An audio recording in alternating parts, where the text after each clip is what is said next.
The meeting will come to order.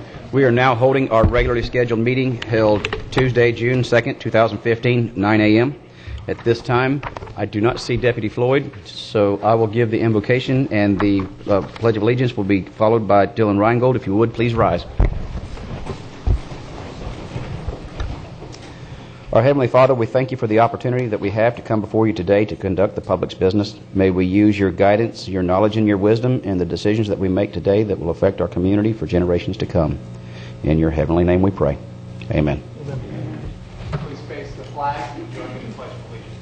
I pledge allegiance to the flag of the United States of America and to the republic for which it stands, one nation, under God, indivisible, with liberty and justice for all.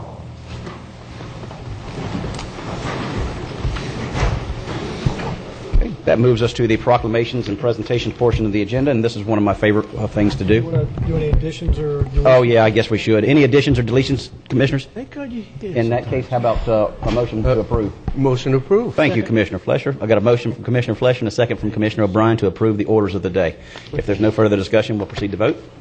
All those in favor say aye. Aye. All those opposed, nay. Motion passes unanimously. That moves us now to the proclamations and presentations. And so this is a proclamation honoring Maria Fitzgerald on her retirement from the Tax Collector's Office of Indian River County. Maria, come on up. I see you have some, and some family, absolutely. Friends. Go ahead.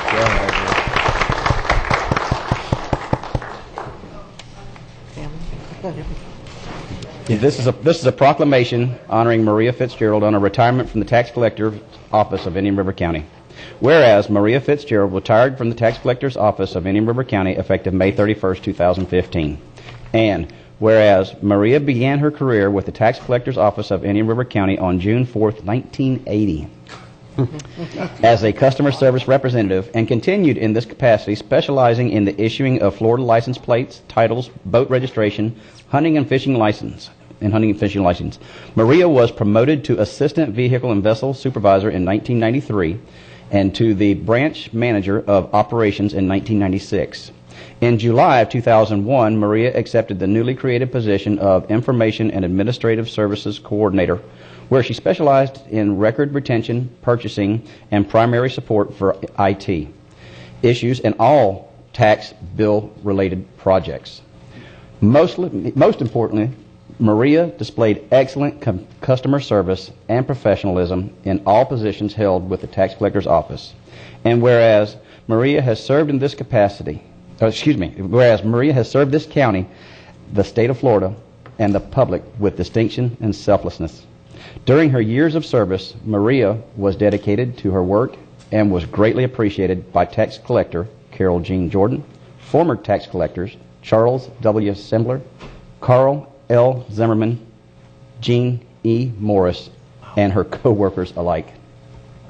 Now, therefore, be it proclaimed by the Board of County Commissioners of Indian River County, Florida, that the Board applauds Maria's efforts on behalf of the Tax Collector's Office, and the Board wishes to express its appreciation for the dedicated service she has given to Indian River County for the last 34 years, 11 months, and 25 days. In 16 minutes.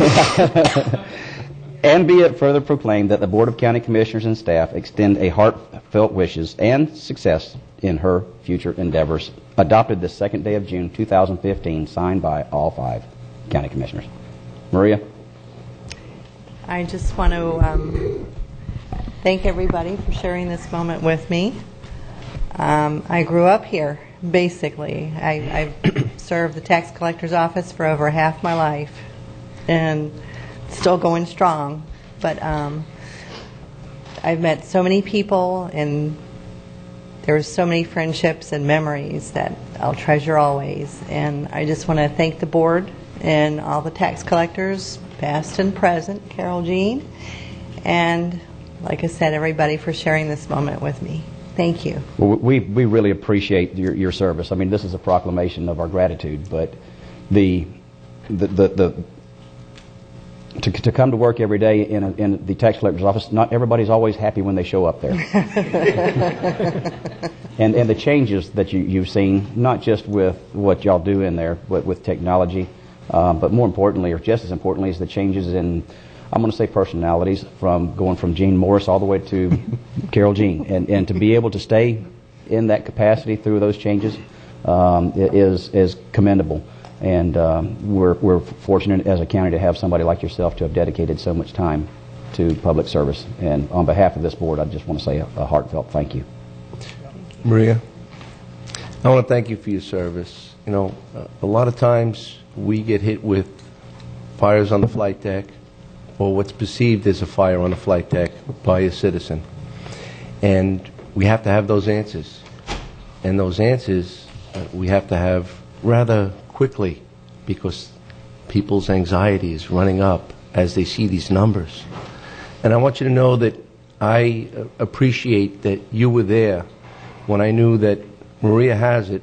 Within moments we were going to have that solution. We're going to have an explanation.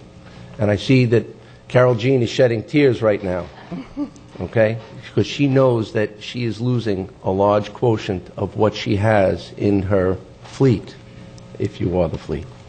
I see others here that have always been there, but I want you to know that you're going to be greatly missed, and we appreciate what you did and making us shine as well as Carol Jean shines too.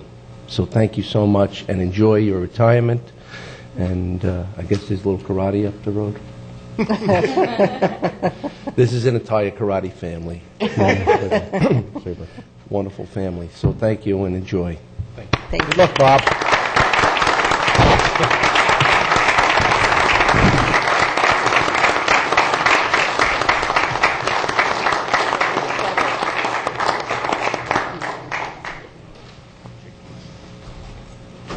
The whole family. Hey, come on. You made the boss cry.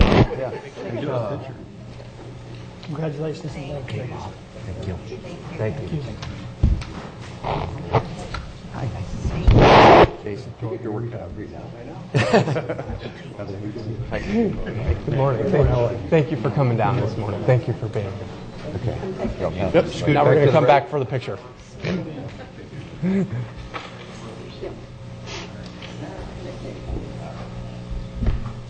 Bill Jean, you get in there. I think this is done in the office. Peter, can you hop over a little? I'll spring right into it.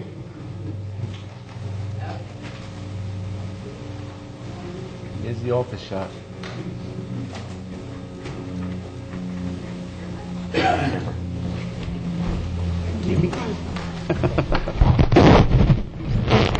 Point out.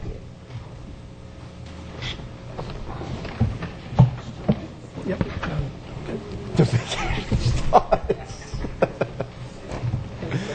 The list begins.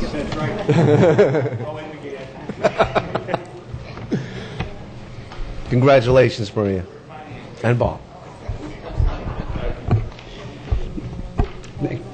Next, we have a proclamation of designating June 21st through 27th, 2015 as Amateur Radio Week. And we have the crew. Come on up, everybody, please. And Commissioner Slaughter, you'll be reading this, our Vice Chairman. Yes, sir, I will. It's my great pleasure to welcome you gentlemen here today. It's good to see you. And I have the pleasure of reading this proclamation designating June 21st through 27th, 2015 as Amateur Radio Week. Whereas amateur radio has historically played a significant role in developing worldwide radio communications, and whereas Indian River County has more than 500 licensed amateur radio operators who have demonstrated their value in public assistance by providing emergency radio communications. And whereas these amateur radio operators have repeatedly donated their time, equipment, and services in the interest of all the citizens of our county. And whereas these amateur radio operators are on alert for hurricanes, tornadoes, floods, or any other local emergency, and utilize their communication skills to assist city, county, or state officials. And whereas these radio amateurs have also generously donated time and equipment to provide communication support to local service clubs and organizations at no charge, and offered free technical training to all interested citizens. And whereas members of the Vero Beach Amateur Radio Club will continue to hone their communication skills by operating the 24-hour simulated emergency known as Field Day on June 27th and 28th, 2015. Now, therefore, be it proclaimed by the Board of County Commissioners of Indian River County, Florida, that June 21st through June 27th, 2015 be designated as Amateur Radio Week in Indian River County, and the Board encourages all citizens to pay appropriate tribute to all the amateur radio operators of our county in recognition of this important emergency preparedness exercise. Adopted this second day of June 2015 and signed by all 5 members of the Board of County Commissioners. Good morning. Good morning. Now, as communications guys, you're not going to die. One at a time. Pretend there's a radio in front of you and speak. All right. First of all, I want to tell the County Commission that we do really appreciate all that you have done for us. You provided facilities that where we meet. You have provided us access to an antenna at the Hobart Park, which we greatly appreciate. And we do have a lot of fun, and I want to thank you, sir, for allowing us to use the island for our field day. And I invited our chairman there to come out and meet with us and have lunch with us. And I told him I'd fill him up. He said he didn't know how much I'd fill him up. I said, well, I'll just wait till he gets filled up before I fill up. I told him that would take a lot. So. Yeah. So we really, I can't explain to you the appreciation we do have for the County Commission's support. Thank you. Dwight, and thank you for the thank you, but really, not very many people may have the opportunity to remember what it was like whenever Hurricane Andrew came through. I had the opportunity, in a unique way, I was actually taking classes at the University of Florida's Research Education Center in Davie. And so even though it missed this community, I had the opportunity to look and see what it was like when you'd see 75, 100-foot yachts blown up, laid in there like cordwood. And whenever I was going, having the opportunity to see a community firsthand where they had curfews, where people couldn't come to class because it was just total devastation. And one of the only means of communication that they had was what they called amateur radio operators. And I'm telling you, whenever it was in times of need like that, there was nothing amateur about it. You were on the front line. You were the only source of communications whenever there wasn't even street signs there, much less houses. And so, it might be a hobby to you, and it is to me.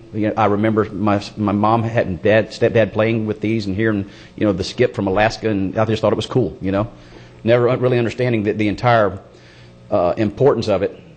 But what you're doing as a hobby could, and let's hope not, but could very well one day be one of the most important needs as far as communication go in this community in the future. So it's with a great honor that we provide these services for you to do what you do.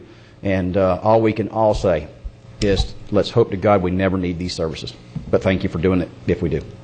Thank you very much. I would also like to thank you. You did a tremendous job helping this community during the hurricane. People don't know how much you helped as a group, and we want to thank you and how you worked great with Etta and John and the EOC. It was tremendous. People do not know what you did for this community. I want to thank you personally during Francis and Jean during 2004.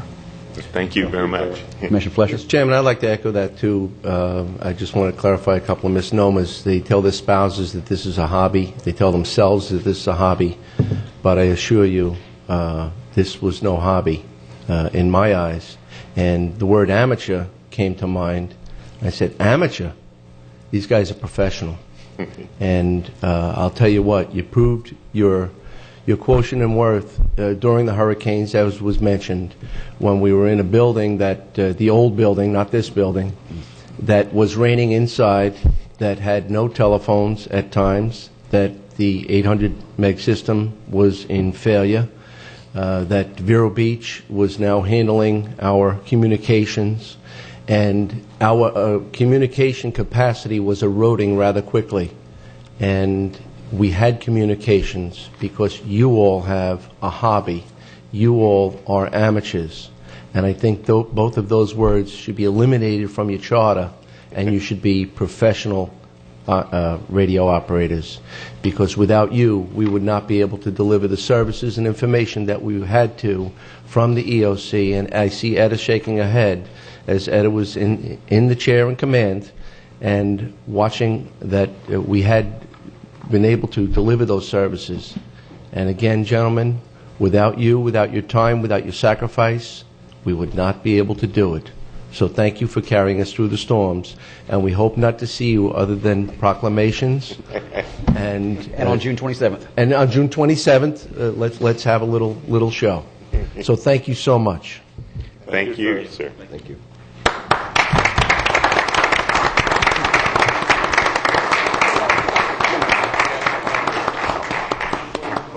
Go ahead.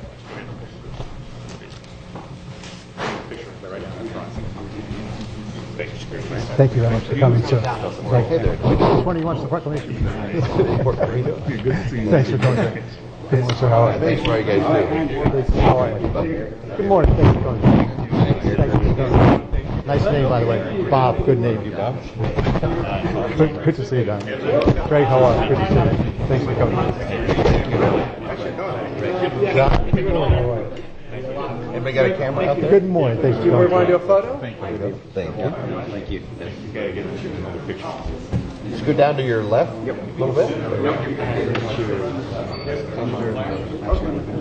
I'm going. Oh, okay. All right.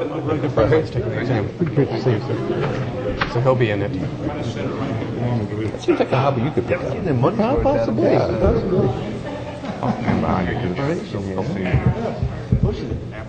Joseph.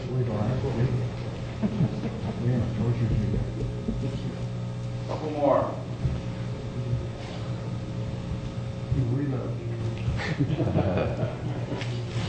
Thank you, Joe. You guys have a turn for that?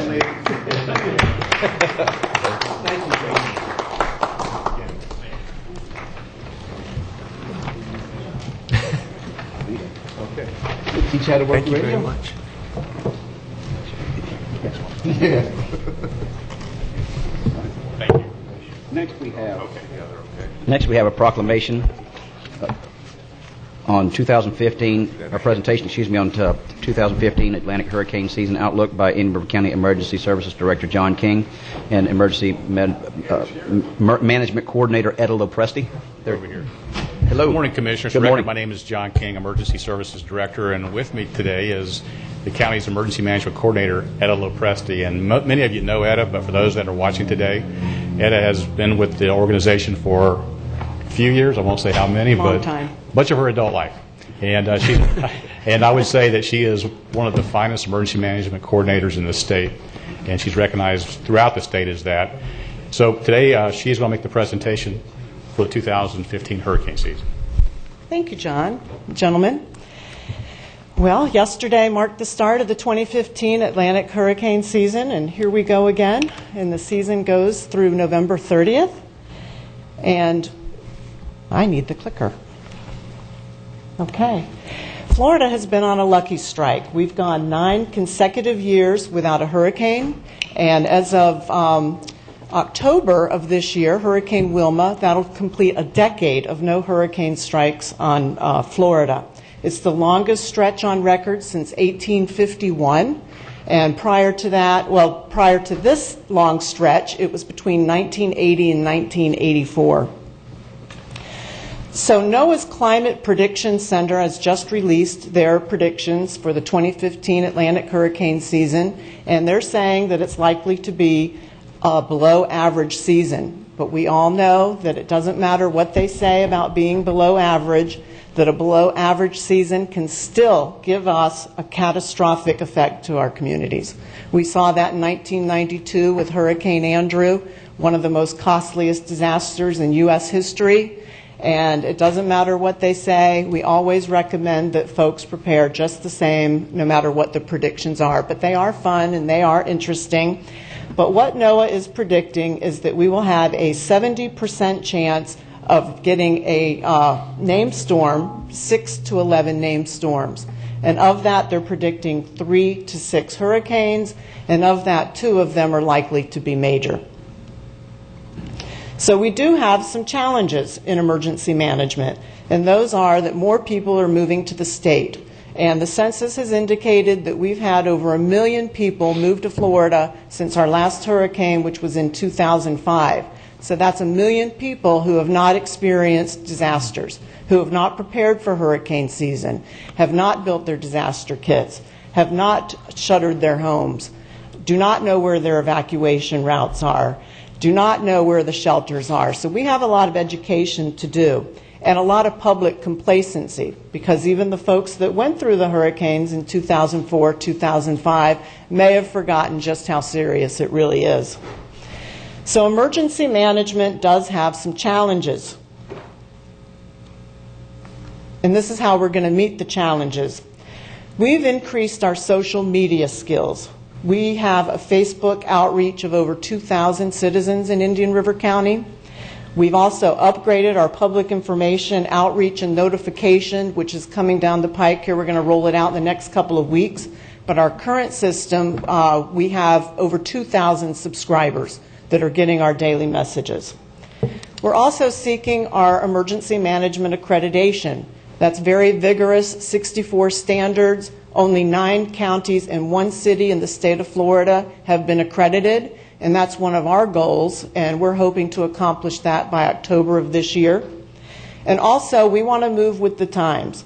One of our goals is to continue increasing our public outreach. We need to reach more of our citizens, so we're looking into exploring the possibility of getting a web application for our citizens in Indian River County.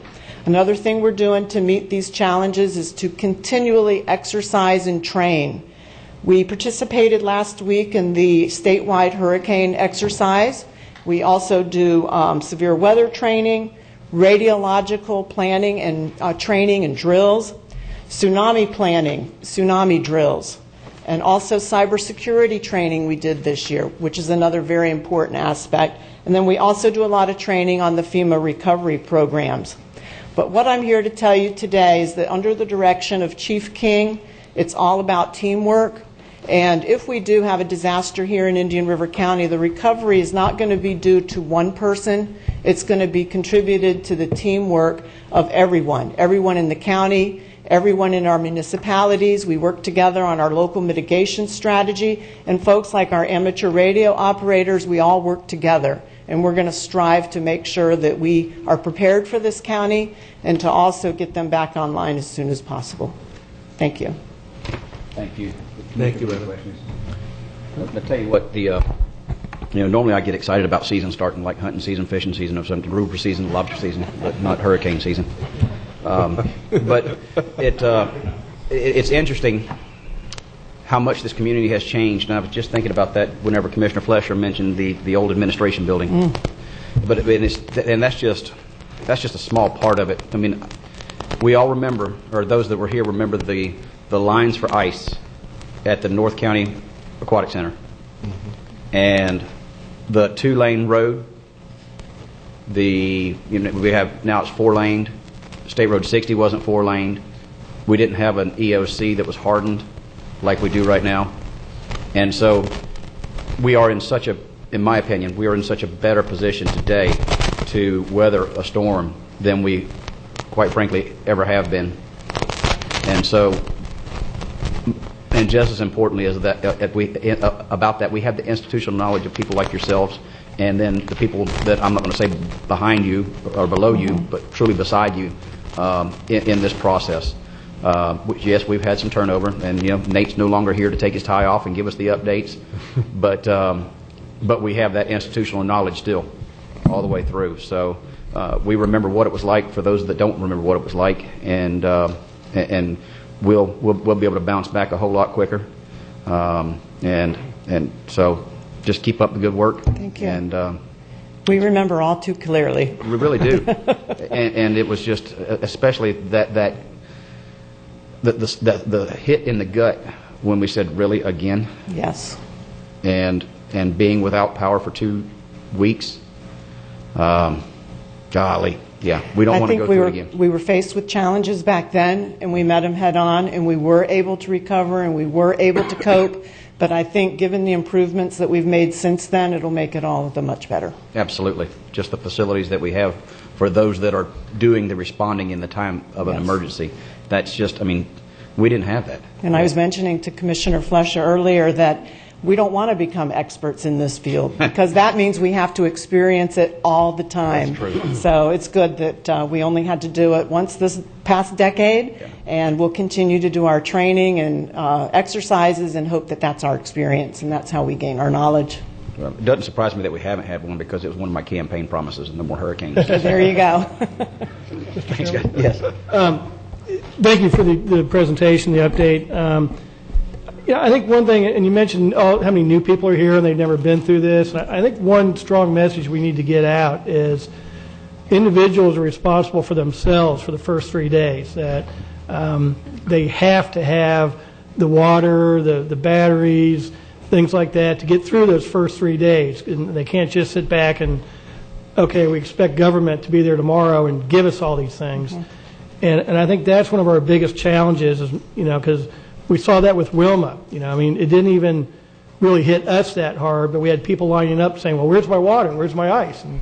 And I think as we go through all this, that's the key note we have to get out to them is you're responsible for yourself for the first 72 hours. Make sure you have the water, the food, supplies necessary to get through that, and then we'll see what government can do to help. But I think we really need to hammer that message home and make sure people are prepared to handle those first 3 days. You're so correct. That's a message that we're going to strive to get out. Yeah. Was it the declaration of a state of emergency, or was it the curfews that made it so that put the ban on adult beverage sales? No, that was state of emergency. State of emergency? We also had an alcohol ban. Yeah, we did the firearm alcohol. ban. That was based on the recommendation of law enforcement. Sure. No. And we had the ability to do that, and we decided to do that. It's not an automatic requirement. We thought we needed to since we didn't have any street signs or traffic lights up, and we had to put a curfew in. Yeah. So. And it just goes back to just that first 3 days, 72 hours, just to make sure you're prepared. As you stated in the state statute, Statute 252, there's a... Well, I can understand why you didn't want the hurricane. All right.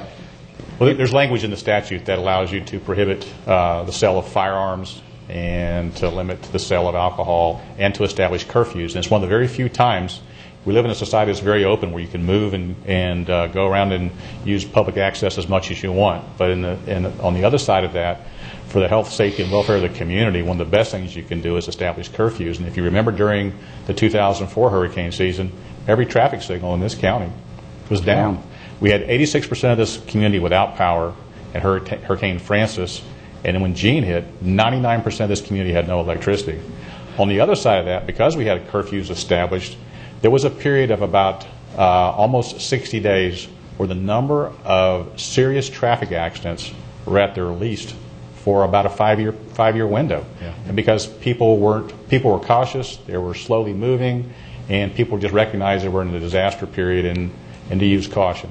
So good things come from these as well. Absolutely. I'd like to say that John was tremendous during the hurricane, John King and Etta.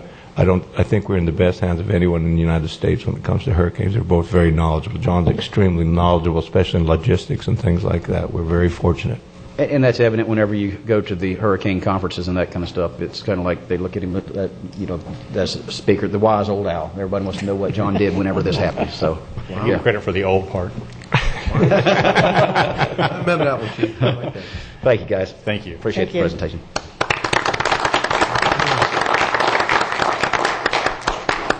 Okay, that moves us to the presentation of public announcement for hurricane preparedness. Are you ready? This is going to be given by Hamachu. Welcome. Good morning, Commissioners. For the record, Himanshu Mehta, Solid Waste Disposal District. Echoing what John and Ed are doing, we partner with them every year, and just want to play a radio commercial that we have going to educate our residents. Hurricane season is June 1st through November 30th, and the time to be prepared isn't when the weatherman says we're in the cone of probability. It's now. The Indian River County Emergency Management and the Solid Waste Disposal District encourage residents to take these simple steps to be prepared. Trim your trees now, removing any dead or weak branches. Clear away debris from your home. Remove any yard furniture and yard accessories that may become dangerous in high winds. And move outdoor grills and lawnmowers inside. Also, make sure to get your hurricane supplies such as water, flashlights, batteries, canned food, and first aid kits ready. For more hurricane preparedness tips, stop by the Hurricane Expo at the Indian River Mall this Saturday and pick up a free hurricane tracking map and hurricane preparedness guide. Indian River County Emergency Management and Solid Waste Disposal District wants you to be prepared and safe this hurricane season. For more information, visit irces.com. So this is playing through local radio stations throughout the week. Etta and our staff from Solid Waste are going to be at the Hurricane Expo this Saturday at the mall. It's from 10 a.m. to 3 p.m. We will have the hurricane guides there so residents can pick those up. Emergency Management has them in English and Spanish for our residents as well. So again, as everyone has said, this is an important part of the year, and we want our residents to be ready and be prepared. Thank you. Thank you much. Appreciate that. Thank you. And that goes, this is truly as a team effort. The whole solid waste, that was huge in the recovery. And so, man, do we ever remember those days of the FEMA contractors coming out and cleaning up? Okay, that moves us to the next presentation of the hurricane preparedness by Sarah Tippett Ruhl. Am I saying your last name? No, Rui. Thank you. I apologize about that. That's okay. Executive Director for the Florida Coast to Heartland Chapter of the American Red Cross of South Florida, and Mass Care Lead for the Florida Red Cross South Florida region. Welcome. All right, thank you so much for this opportunity. Eric Crump could not join me today. He has actually been deployed to Texas. He's out there helping all the clients and all the services, doing the mass care job out there, helping us, which will help us, heaven forbid, if we should need him. I would just like to echo everything that Etta and John have said. I, too, was here during 2004 and 2005 and remember. So the American Red Cross is a voluntary organization. We are 94% of our effort is done by volunteers. We shelter, we feed, we educate the community on preparedness. We teach life-saving skills like first aid, CPR, all the things that people need to know to be ready for those first 3 days. I totally agree that people need to be ready for those first 3 days. We're on call 24/7 here to help you guys as a volunteer organization. Every 9 minutes, we respond to a disaster here in the United States. Again, the biggest disaster we respond to are single-family fires. I know that's not the focus of this presentation, but I do want you to know that we respond every 9 minutes to people who've lost their homes to a fire, which is just as devastating as it is if it was a hurricane. Here in the Coast to Heartland chapter, we respond about once every 5 days. Luckily, we don't have to do it every 9 minutes. So the most common disasters, as you all know, in Florida are home fires, hurricanes, and thunderstorms. We do education on all three of those, and we'll be glad to come and talk to any organizations free of charge who need that kind of information. And it was interesting to mention, Andrew, that was a very light year for hurricanes, 1992. But if you live down there, your life will never be the same. Your life is never the same if you survive that. Francis and Jean, the folks who were here during Francis and Jean, for us, it seems like it was yesterday, not 10 years ago. So those of us who were here know. We at Red Cross encourage the people to get a kit. Make sure you have food, water, cash. ATMs won't work. Make sure you have cash. Make sure you have your important papers somewhere where you can get them and run. Make sure you have all your medications, just basic things like that. Make a plan so you know where you're going to meet. Make sure you have someone outside this area who knows where you're going to be so that they can contact you. And be informed through listening to the county stations, local radio stations. Make sure you have a radio that runs on batteries. Red Cross also has free mobile apps. I encourage everyone who has a smartphone to go to Red Cross, search on Red Cross. Great one on hurricane, great one on earthquakes, and the tornado one is great. Every time there's a thunderstorm here, if you download that, you will get an alert that that's happening. We have a new one that's an emergency one that kind of covers everything. So I strongly encourage all residents of Indian River County to download these applications. Other than the pet first aid, they're free and will be very helpful for what you're doing. I also would like to encourage everyone to come out and become a Red Cross volunteer. We're doing a training today this Saturday at the Red Cross office, which is just kitty corner from here at the County Administration Building. It's 9 o'clock. We'll give you lunch, and you'll come out at the end of the day being more personally prepared and here to help your community as a Red Cross volunteer. And I just want to say thank you for the opportunity to do this. And please, if anyone wants more information, feel free to contact us at redcross.org. Thank you so much. Thank you, Ms. Rui. Oh, and I forgot to mention, we also have a hurricane guide. This will be available at the mall. We'll be at the hurricane exposition at the mall. These are free. If anyone wants any, just give a holler at the office. I will also bring some over and put them in the lobby here at the county administration. So, thank you. Thank you.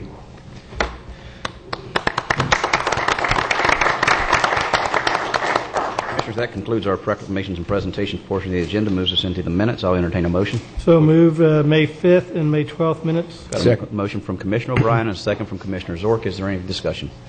Seeing none, all those in favor say aye. Aye. All opposed, nay. Motion passes unanimously. Anything from the information agenda? If not, that'll move us into the consent agenda. And I would like to pull item L, as in Lima. Lima? Yeah. I'd like to pull item M. Item M from Commissioner Zork. Anything else? Move is amended. Got a motion to amend the consent agenda. Is there a second? I'll second. Second from Commissioner O'Brien. Is there anybody from the public that wishes to pull anything from the consent agenda for separate discussion prior to the vote? Seeing none, all those in favor of the consent agenda as amended signify with aye. Aye. All opposed, nay. Motion passes unanimously. That moves us to item L.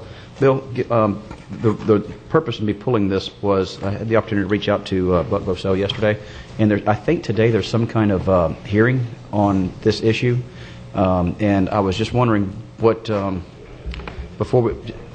whether prudence would suggest, and I don't know where we are in our answering process. I know we put this off before.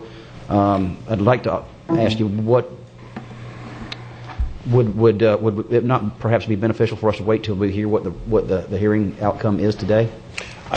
Bill DeBrawl on behalf of the County Attorney's Office. I was unaware of any hearing that was scheduled for today.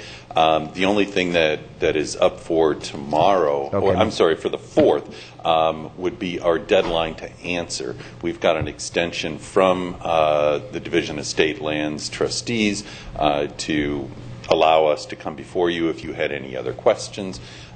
Before filing the answer, we'd go ahead and do that and get the couple of extra days granted to us by the trustees. Okay, so if and as I understand it, there was something today after speaking with Buck, and so but you hadn't been. I've not received any notice. I've looked through my mail from last week, and I haven't seen any notices of hearing. I looked at the emails this morning that came in, and I haven't heard anything from either Mr. Bosell or Mr. Sullivan. All right, and that extra time that they've given us for the answer, when? So you said by the 4th would be normally the deadline, but we do have permission from the Division of Lands for an extension? Yes. Should we ask for that? He's already got it. Oh. So I'd like to just put this off just to see what the results of the hearing today are. Whatever is going on today, I'll make sure and shoot you an email as far as advising the board. All right, super. We still need to go ahead and approve this, though, so if we still need to follow up. I would wait and see what. I'd like to see if there's no harm in not doing any action here today. If we get the extension, at least determine. We have an extension to file the answer on or before June 4th. That's what we have from the trustees. So by Thursday, we will have to file an answer. And like I said, I'm unaware of anything. What I'll do during the break is I'll go ahead and check the court docket to see if there is anything filed. So why don't we do this? Why don't we just kind of move this matter to attorney's matters, and I'll come and give you an update on that. Okay, and you have Buck's cell phone number? Yes, but anything that would have been filed would have to be posted on the docket, and our office has access to the docket, so that's not a problem. We'll do that. We'll just move this then to later on in the agenda. Very good. Thank you, Mr. Chairman. You need a motion for that, Mr. Chairman? Well, I think we'll just let it. It's just a pulled item from the consent agenda until we pass it or reject it. Agreed. Agreed. We've got item M. Commissioner Zork. Yes, thank you, Mr. Chairman. Just wanted to kind of highlight this since it's has a significant impact on the Children's Services Group. Sometime back, we had proposed a matching grant to Ms. Hope Woodhouse and Mrs. Scully, who were at the podium that day, and I attended a lunch with their group where they were working on their outreach effort to a number of communities that included, I believe, Grand Harbor Indian River Club, Quail Valley, the Johns Island Service League, and others that not just matched the $200,000, but actually brought in $228,500. That combined with our 400 ads and brings our children's services up now to over $1 million at $1,080,455. I just wanted to give a great thanks to the hard work that Hope Woodhouse and their team did, Mrs. Scully. They their heart is in with the kids, and these additional funds will really help them reach out and do a lot more good work. Well, and one more, there was a part of that, Mr. Oglethorpe. Oh, yes, Mr. Oglethorpe, very instrumental in making all this happen. So thank you for bringing that up, Mr. Chairman. And I had the opportunity to go to some of the information venues and meetings, and the passion and the community support was amazing to watch. It really was. And so thank you for pulling that and giving it the special kudos that I think it does deserve. Great. Mr. Chairman? Yes, Commissioner. I'll just note that I'll be voting against this. My basic reasoning is I actually believe that the people who earn the money are smart enough to figure out which charities they want to give it to without the government's help. Thank you very much, Bob. Anything else? Seeing none, or a motion to approve? Yep. Second. Got a motion from Commissioner Zort with a second from Commissioner Flesher. If there's no further discussion, we'll vote. All those in favor say aye. Aye. All opposed, nay. Nay. Motion passes 4-1 with Commissioner Solari dissenting. Next, we have the public hearings for the consideration of proposed amendments to the CHILIG maximum building coverage, Chapter 911, memorandum dated May 19, 2015, found on pages 130 through 142 in your backup. Mr. Bowling, Community Development Director, welcome. Thank you, Mr. Chairman. This is a land development regulation amendment that has been through the Planning and Zoning Commission and is now before you all this morning for final action. It's a request by MBV Engineering for developer Kevin Hawkins, who is looking to develop some warehouse and industrial buildings along US 1.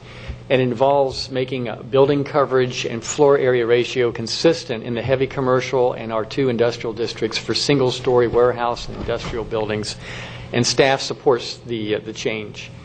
Currently, in those three zoning districts, there's a building coverage maximum of 40% of a total site area, but the floor area ratio maximum allows up to 50%. And floor area ratio is different from building coverage. It looks at all the potential stories of a building, and it is appropriate in our comp plan and our code to have limits on building coverage and building mass. But in this particular case, for a single-story industrial or warehouse building, which is common, the floor area ratio, the existing code doesn't allow someone to get all the way up to that floor area ratio for a single-story building. So the proposed ordinance would allow 50% building coverage, provided all the other land development regulation criteria are met, including open space, parking, stormwater. And it would be limited to one-story warehouse and industrial buildings. And staff's analysis is that the effect of the change would benefit certain types of industrial and warehouse projects, those that have low parking demand, for instance, where a lot of the space of a site can be devoted to a building, smaller parking area, but still have the same amount of green space and landscaping. Also, sites that are located away from residential areas that require no special or wide type of buffers would be able to have this. So this would really be the more intense locations for heavy commercial and industrial that could take advantage of this flexibility. And also industrial subdivision sites where the building coverage is based on the lot area and they may not need to use individual lot area for stormwater. It would provide some flexibility and really an incentive for that type of development. So staff supports the proposed changes. The Planning and Zoning Commission has also reviewed this request and recommends that the board approve it. That was a unanimous recommendation from the Planning and Zoning Commission. Staff also recommends approval of the proposed ordinance, and I would be glad to answer any questions that you all might have. Okay. Commissioners, any questions? Mr. Chairman, I just want to say I think this is a good idea to bring forward. Kind of almost falls under your common sense doctrine, Mr. Chairman, that this just it's something I think makes a whole lot of sense, and I'm glad staff is bringing this forward. And I think it's things like this where our staff and we can look at things like this and realize that, yeah, we can make changes to our LDRs, our codes, to incorporate some common sense and just do the right thing, and it still preserves our community, the low intensity we're looking for, but it does provide just a little more flexibility and common sense. So I think this is great moving this forward, and congratulations to staff for doing this. So. And it's interesting also, this is the second one here in very recent memory, the other one being the one up in Wabasso, where the old Cumberland Farms, where the alleyway behind it. And you would think that by now we've had something, any ordinance that we should have perfected it by now, it seems like, but it seems like there's always something that comes up. So I do appreciate staff being able to accommodate, being flexible on it, and seeing that sometimes some things just need to be changed. Also, I'd like to say, from the engineering community, when you see other things that make sense to look at revisiting, whether you have a formal application to put in or not, we'd always entertain improving what we do. Yeah. Okay. And Mr. Chairman, if you wouldn't mind, just kind of where we are in our season of maturing as a community in the unincorporated county, I think we are starting to see more of these kind of urban issues in certain areas of the county, and so I think that's why it's appropriate to change the LDRs. We're just in a little different area now. Okay. Yes, sir. Mr. Chairman, Stan, I don't know if it's appropriate here or not, but when you mentioned the parking and size and stuff, at the ribbon cutting for the new Oculina branch over by the airport, they were using a porous cement for their parking, and it really improved, their stormwater credits and all this stuff. And I don't know if that's something we need to look at in our code somewhere, but it really seemed, again, another common sense. Right. We do have an allowance for that in our okay. parking ordinance and our stormwater requirements. Okay. So we do have that opportunity. What in order to encourage it, and because I pulled Mr. Russell aside and just asked, why did you use this? I figured there had to have been some financial reason, and there clearly was. And it wasn't because it was cheaper. It was clearly a matter of time, and it was engineered and designed that way. And so it was just, we went ahead and bit the bullet, put the porous, the pervious parking lot in at the extra expense. But I think that I would almost like to see us incentivize that, not regulate it. But as far as making it so that for somebody to move forward with that, they can do a little bit more that would benefit them financially in some fashion. And I don't know whether other communities are doing that, but if commissioners, if y'all would like to have staff look at something like that, if you're thinking the way I am, I don't want to require it. I don't want it to be a part of our LDRs unless there's some kind of financial benefit for somebody that's using that type of construction. And Mr. Chairman, my only comment right now, I think the incentives really are market-driven right now because we do have an allowance.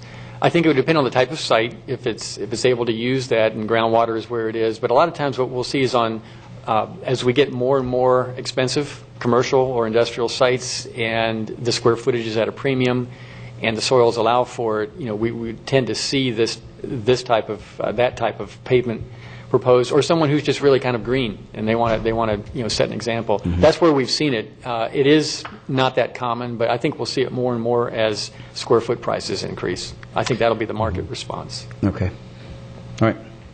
Or an engineer will find it. Yes, Bob. Yes. Yeah, we'll go. Bob, any further questions? Nope. All right. At this time, we're going to go ahead and open the public hearing. Bob, you're the first person who'd like to speak. Welcome. Name and address for the record, Johnson.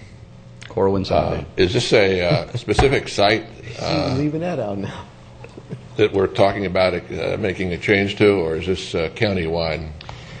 Yeah. It's Bob, it's county-wide ordinance, but specifically the site for this is along 4th Street, on the north side of 4th Street, on the west side of US 1, is what prompted this to come forward. So do we have a listing of the impact on the county on the specific sites? Like, are there 15 or 20 locations that this is impacting, or is this just, in other words, we tend to come in with a specific change and we make a case for a specific location, but in reality it impacts the whole county. For instance, here there's a buffering situation where if there's a residential section next to a commercial where buffering's been being taken away or downgraded, it appears anyway. So this is county-wide. We're making this change. So is this Mr. Bowen. Is this true? Is this county-wide? No, not exactly. And there are only certain locations that this type of flexibility would apply. First of all, it's only where there's heavy commercial and industrial development in the unincorporated county. Which are where? Which do we know what's located? Yes, and it's in our commercial industrial areas, predominantly along US 1 and Old Dixie, and also some sites on Oslo Road as well, and by the future interchange with I-95. But there will be no decrease in open space or buffer requirements, and this type of change will not affect any industrial or heavy commercial site that is up against a residential site because of the type of buffering that's required there. They would never be able to make use of this. What I think this will apply to are sites that are surrounded by commercial or industrial development, or within a subdivision that is specifically for industrial that already has buffers around the perimeter. So I think it will be very limited locations in the county, but there will be important locations for industrial development. So do we have any, so the planning and zoning is the only area where people can go and ask what the locations are if it impacts their local community or not? No, actually, Bob, you can go to the property appraiser's website, and you click on it and find a piece of property and find out what it's zoned, and if it's zoned, what is allowed here, which says basically right now we're making a change to LDRs.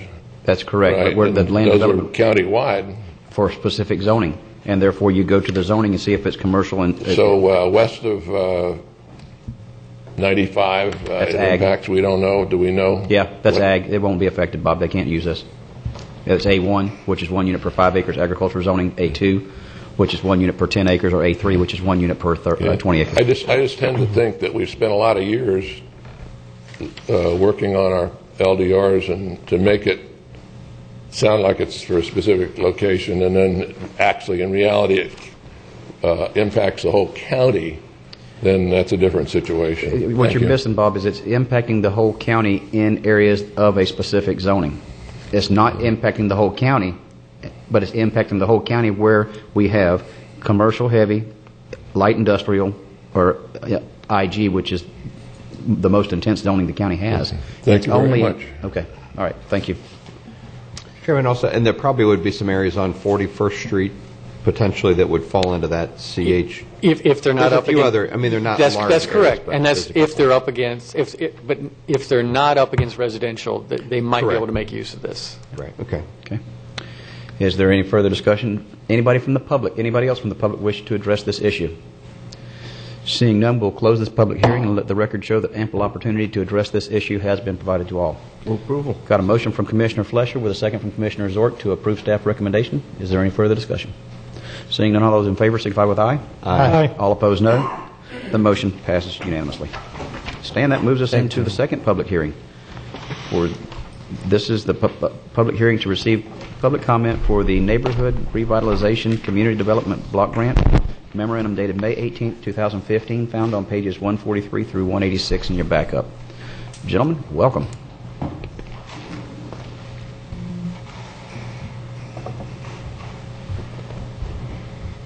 Good morning, Chairman. Morning. For the record, Vincent Burke, Director of Utility Services. I'm joined to my right, Corbett Alday of Guardian, who is the grant administrator that's been helping us with this process. And to his right is Arjuna Varagota, Capital Projects Manager. We'd like to go over the information with respect to the Community Development Block Grant Program, CDBG. And with anything government related, there's a bunch of acronyms. So we'll take our opportunity to explain some of these acronyms, walk the Commission through some of the history, and then certainly allow for public input to get some information with respect to this project. So this is the second public hearing. We had our first public hearing last year. But before we had the first public hearing, we actually had a CATF. At the bottom left-hand corner, you'll see another acronym, which is the Citizens Advisory Task Force meeting, which was held in November of 2014 to go over certain potential projects, whether or not it would be for housing or for neighborhood revitalization. It was ultimately determined that neighborhood revitalization, NR, would be the project that would be selected for approval. There was a vote, a unanimous vote by the CATF members that authorized bringing it to the board. So we held our first public hearing December 16th, 2014, presented some information to the commission, went over some of the CATF recommendations, also did some fair housing workshop information that was presented to the board.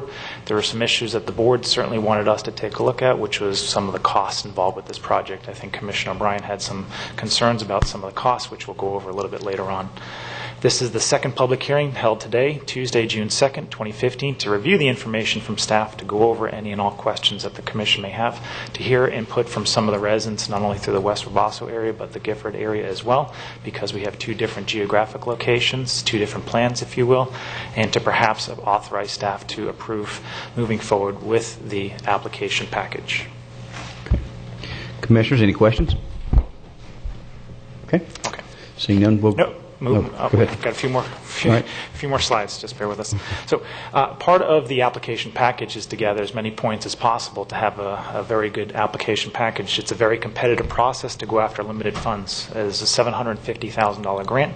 The national objective is to at least have an 84 or greater LMI, that's low to moderate income household, as defined by the number of folks living in a particular structure and the income surveys that are needed. I need to take some time to specifically thank not only Teddy Floyd, who's unable to be here today, but Julian Price for their additional time, effort, and attention to try to get that information for us, which is critical when we fill out this application.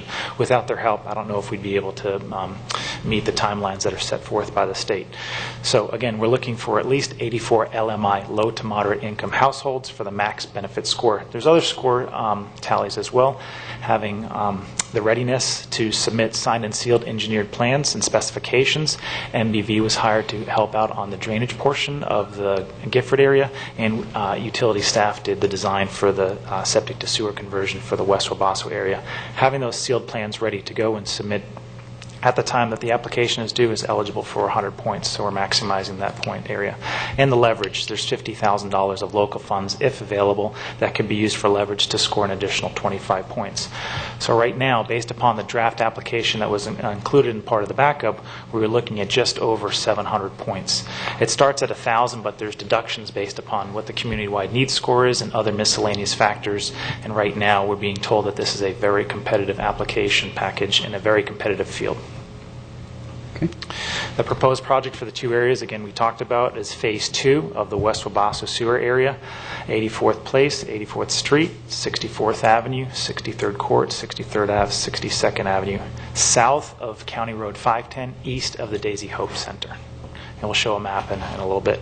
In the Gifford area, there's flood and drainage improvements proposed west of 28th, 29th Avenue, east of 28th, 29th Avenue, south of 43rd Street, and we have 26th Avenue, 25th Avenue, 24th Court, and 24th Avenue. This area has historically had some drainage issues, especially when we go into the summer months, August, July, September, when we have some heavy precipitation. The water stays on top of the roadway and does not have an ability to drain properly. Again, here's the two proposed areas within Indian River County. It's hard to see. You have the two stars.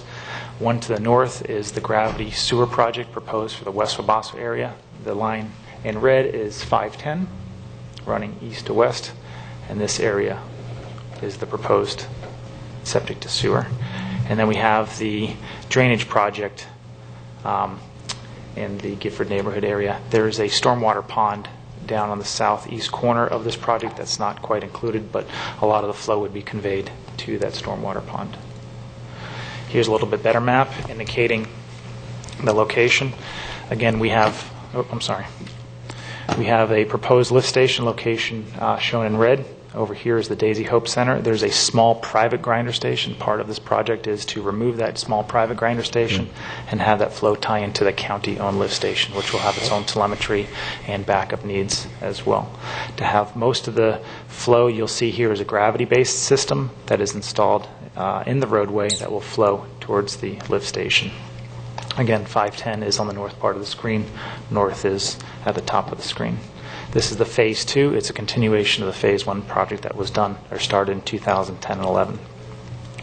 This is the drainage area. Again, on the bottom right-hand corner is the stormwater pond. You can see in yellow some of the proposed swale modifications and culvert piping that will be installed along the roadways to get the water off the roadway and as quickly and as safe a manner as possible, in order to help some of the flooding and drainage control in this area. Now, some of the costs, Commissioner Bryan, that you had mentioned before, we wanted to go over some of those costs. The total grant, if you look at the CDBG funding, is what we're going after. That's the $750,000 grant, to be split about $720,000 in the sewer project and about $30,000 in the drainage project, for a sum total of $750,000. The total project cost estimated, and this includes the soft and the hard costs. What we call the hard cost is the actual construction costs, but the soft costs, administration, engineering, permits, and other fees, is roughly $1.246 million. So the delta between what the grant is going to be able to cover and what we anticipate the project costing, both from opinions of probable cost for the sewer project as well as the drainage project, is about $497,000. So there's some additional money. We talked about the leveraged funds for the CDBG grant, getting the 25 points of $50,000. There's a small note here. The capital funding would be perhaps coming from the utility impact fees. And the remaining portion of the delta did come from a portion of the Stormwater Improvement Fund or optional sales tax. And that's one of the things that we're going to ask the board to look at today.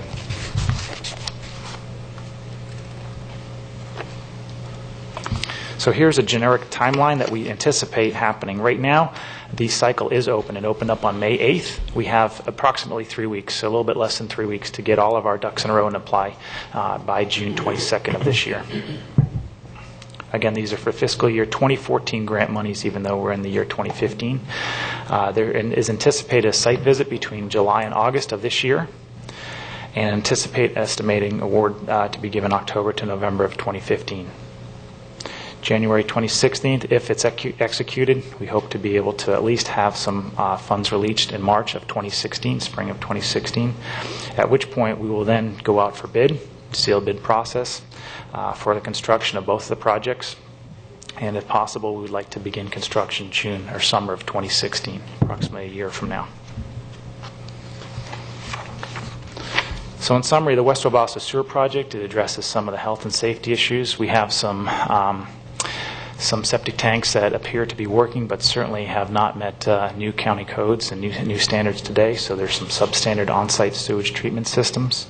It's also to be in line with the 2013 Comprehensive Plan Policy 2.4, which states that the county shall provide sanitary sewer service to areas where the lack of such service is determined to be a public health threat. So with county water already being in the area, with the potential to also add centralized sewer, and with the fact that we recently did an RFP for the collection services, we will be able to provide a high quality of health and human services to the area for potable water, wastewater collection, and garbage collection to the community. And the East Gifford Drainage Project, again, we talked about some of the historical drainage issues and flood control that is proposed with that area.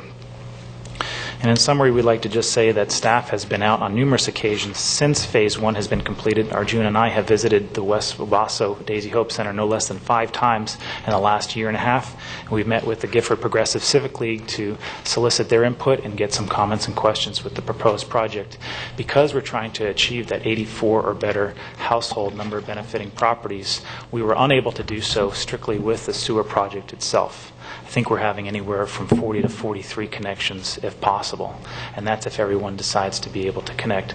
So in looking at some of the beneficiary parties, we're actually combining 2 different geographic areas to try to come up with the best application possible and solve two problems. In other words, the Gifford Neighborhood Plan has identified some of the drainage and flood control problems, and it's 2019. What we're doing is accelerating that time frame, if possible, if there's monies that are available, to look at alleviating some of those drainage and flood control issues in the Gifford area, but also for the health and well-being of the residents of West Wabasso, installing a centralized sewer system to help alleviate some of the TNT that could potentially be going into the groundwater and to the environment as well. So at the end of the day, we're asking the board for four things. One is to allow me to stop talking and certainly hear from the public. So moved. Open it up.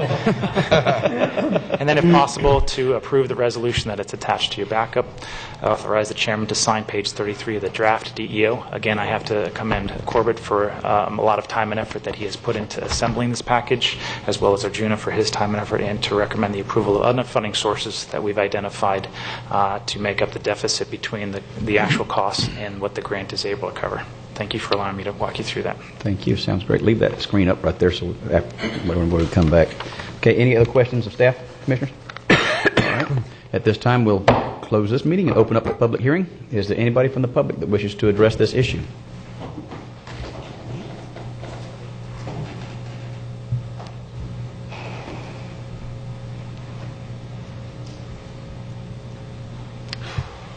Good morning and welcome. Thank you for being here.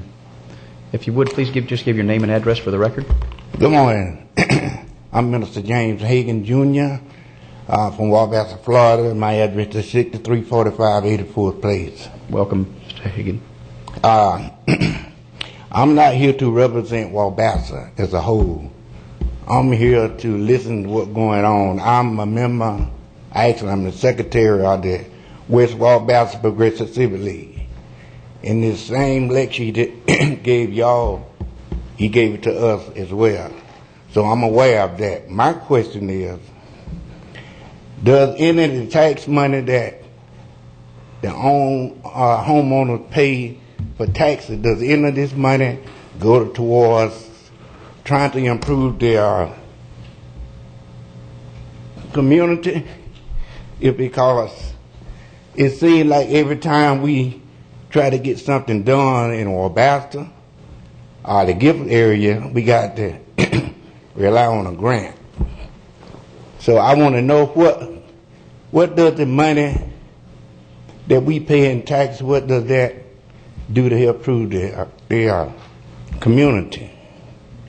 And secondly, I bought a home in Wabasso in 2001, and I've been trying to get 84th Place, the road open up to go all the way through to 63rd Court, which is on the easement. It says that. And I've been rejected about 4 times, saying that the road was never maintained and the county wasn't going to start doing it. So all the water run from 510 down in my yard. That's where the road stopped. Everybody selling dope go down that road. They end up at night, turn around in my yard. I just paid $807 to get lights put all around my home because some of my equipment have walked away. And I believe that if that road was open up, the police would have access to that road. Their presence there will keep dope dealers and buyers, whoever, for coming in the area and doing their business. And I have asked numerous times for this. And I hauled about 30 loads of dirt down there to keep the water from coming in my yard, because when it rains a lot, it takes about 3 weeks for the water to recede so I can get in my house. And it's terrible. And there's something need to be done about it. So that's why I'm here this morning. I need to know what is it going to take and how much long that I'm gonna have to wait. I've been waiting almost 14 years and nothing has been done yet. It's one gentleman came out the first of the year and asked me my address, and I told him. He said, okay, I'm in the right place. And that's it. I haven't heard anything else. So I just need some answers. I have grandkids that I can't enjoy when they come because the dope dealers, they don't care about nobody. They urinate in front of everybody. They say all kind of words, and this, transaction goes on. And who wants their children or their grandkids to see stuff like this? Mr. Hagan, what was your address again? Sir? What was your address again? 6345 84th Place. It's two houses on that little road. Mr. Jones live in the first house. I live in the second one. That's where the road stopped. Now, you guys did have a trailer about 8 years ago. They had a trailer they just sell dope at. And the police finally, I don't know who got it out, but they drug it out in the field and somebody came and cut it up. That's what they were doing their business transaction. It's right in front of my house. And at night, people come in there, get the drug, and they turns around in my yard, and throw beer cans, everything, it's kind of like a dump down there. Just a couple things. To start, do they have a street lighting district? Do we have it in Wabassa? I don't believe there's a street lighting district. Okay, all right. That would be the easiest one. I think this is a law enforcement issue, and he probably needs to take this up with the sheriff's office, meet with the sheriff, and and his Crime Stoppers division, and because these are law enforcement issues. Except for the drainage, that falls under ours. I know we've got the 510 improvements coming, but I don't think they're going to go quite this far west on Phase 1, but they would on Phase 2. Chris Morrow, Public Works Director. Actually, we do have a Wabasso streetlight district, and we can look into this location. Sure. Okay.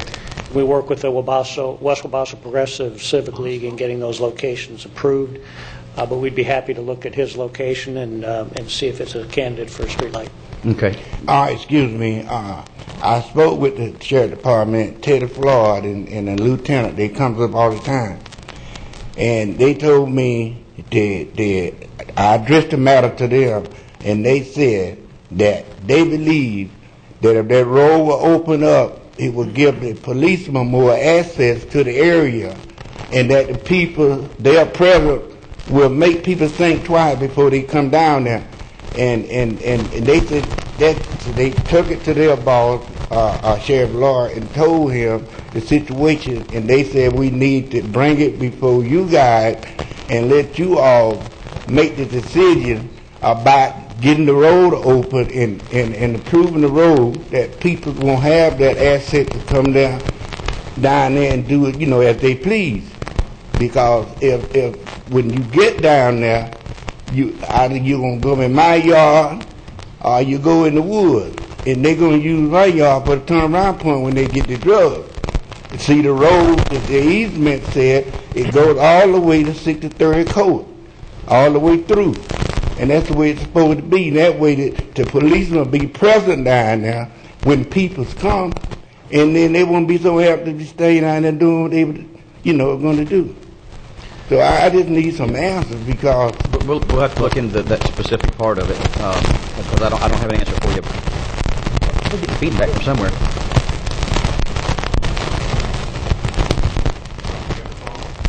Do you have a cell phone? It probably is reacting with the There we go. audio. Much better. No. You hear that noise? Is your phone going off? No, my phone in the car. Well, so to answer your question about where your taxes go, if I have your address right, you said it was 6345. Yeah, basically the rule of thumb is, and this is pretty close. It looks like you pay about $500 in taxes right there, and half of that goes to the school board, just about. And then the other half of that is pretty much divided between two different groups. 25% goes to the county, and the rest of it goes to like the Florida Inland Navigational District, the Hospital District, Mosquito Control District, all those special 298 districts. So you're looking at roughly about $100 that comes to the county that you pay, and of that, half of that goes directly to the law enforcement. So now for actual road services, as you're talking about as far as fixing your road and that kind of stuff, that the $50 that you pay is really what we have to operate the county with. So just kind of you asked where your tax dollars were going. That's basically how things break down and where your dollars go to. But then who is responsible for giving the public? I mean, giving the general fund go to help take care of this situation, because it's not my. I mean, I don't set up the tax code. I don't say how much I have to pay or what I should or shouldn't pay. That's set up by you guys. If I,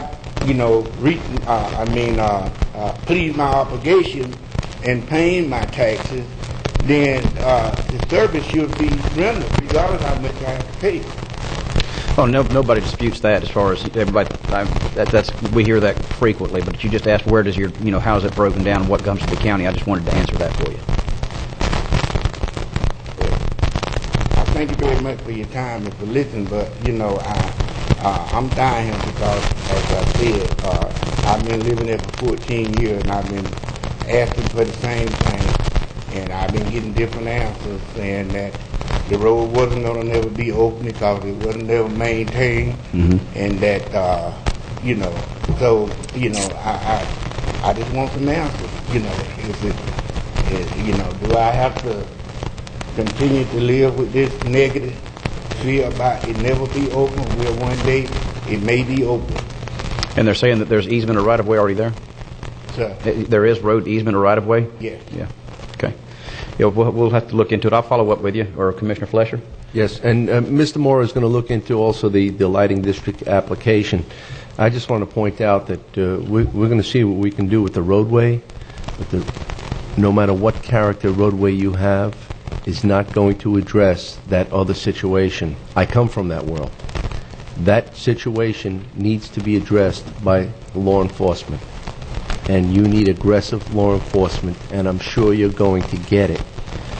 But again, the roadway, we will look into and see what we have to do to get that accomplished.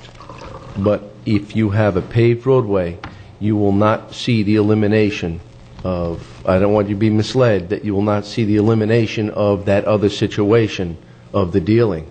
The dealing exists for a different reason, and that has to be addressed in a different manner, not here. Okay? Yeah. And I understand you got information saying if the roadway was straight and narrow and paved, that you would have a better response for law enforcement. I assure you that at least one of the commissioners here lives on probably the worst roadway in the county that dips. And the county owns it. And the county owns it. And you're looking at the law enforcement officer that responded to that address. That's Commissioner Davis's house. And it does this. And it's filled with water. It's almost like a moat. But we got there. So, and I just wanted to point that out to you, that the roadway is not the issue. It's a law enforcement, aggressive law enforcement that needs to be performed to stop that issue. And then we'll look at the roadway and the lighting. And yes, we do have a lighting district, and we do have some funding. It may not be adequate to provide for the amount of lighting capacity that you would like to have, but we will see what we can do to move that forward, and then we have to work with FP&L and get that all rolling. Okay? And we will follow it up. Okay. Thank you. Thank you, Mr. Hager. Anybody from the else wish Sorry to point out your street, but no, that's quite all right. It's a rough road. Anybody else from the wish to speak regarding the CDBG?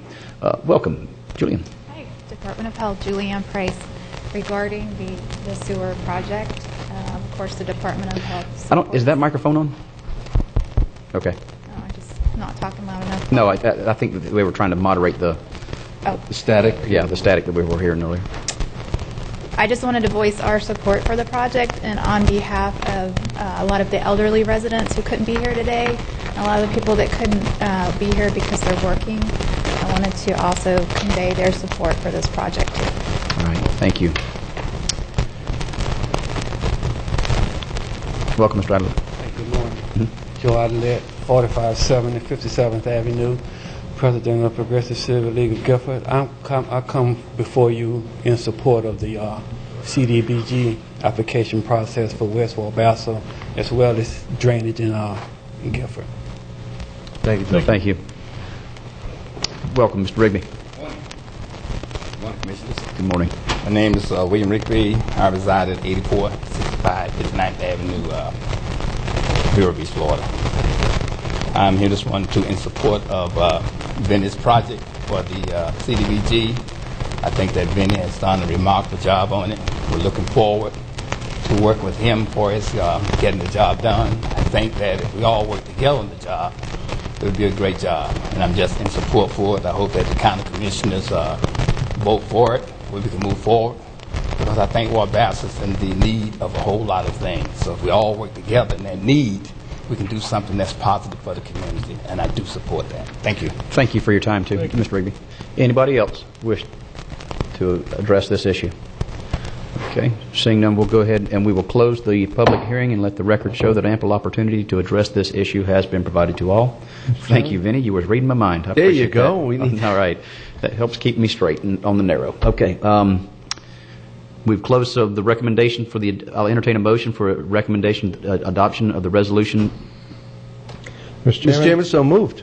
Seconded. I got a motion from Commissioner Flesher and a second from Commissioner Solari to adopt the resolution. All those in favor, say aye. You're just going to do these one at a time? However y'all want to do it. We'll take them all if you want to. I'm good. Why don't we go ahead and do that? Recommend the adoption of the resolution of the 2015 resolution. Authorize the chairman to sign page 33 of the draft DEO application for funding and recommend the approval of other funding sources to cover the deficit contingent upon successful grant award. So seconded.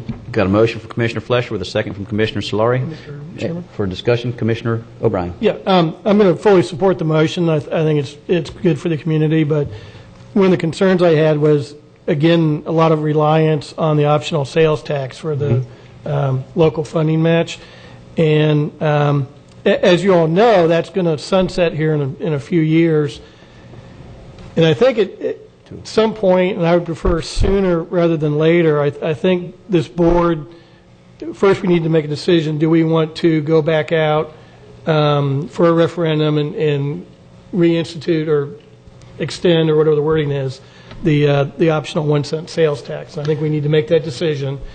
And then I think we need to come up with an education strategy for the community to show in the past how that 1 cent has been used for a tremendous load of infrastructure projects here in the county that have benefited wide areas of the community, and kind of come up with a game plan of when do we want to put that on the ballot and things. But I think the sooner we start going down that path, I think the better we will be, and give us plenty of time to educate the public. So when does it expire, Commissioner? 2019.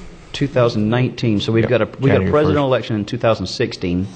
Mr. Chairman, what happens is on our capital plan on the roads that goes 5 years out, we're starting to have unfunded back in, and if there was a way to actually revisit it sooner so that the capital plan on roads can stay funded. If not, we have to say this is your plan, but there's no money to build those. No, yeah, I follow what you're saying, and the logic behind what I'm thinking is we do not have a better turnout as far as representation during presidential elections. And with us having one of those coming up in 2016, should that be something that we start to look forward to, is having it on the 2016 November general election ballot. We can it's up.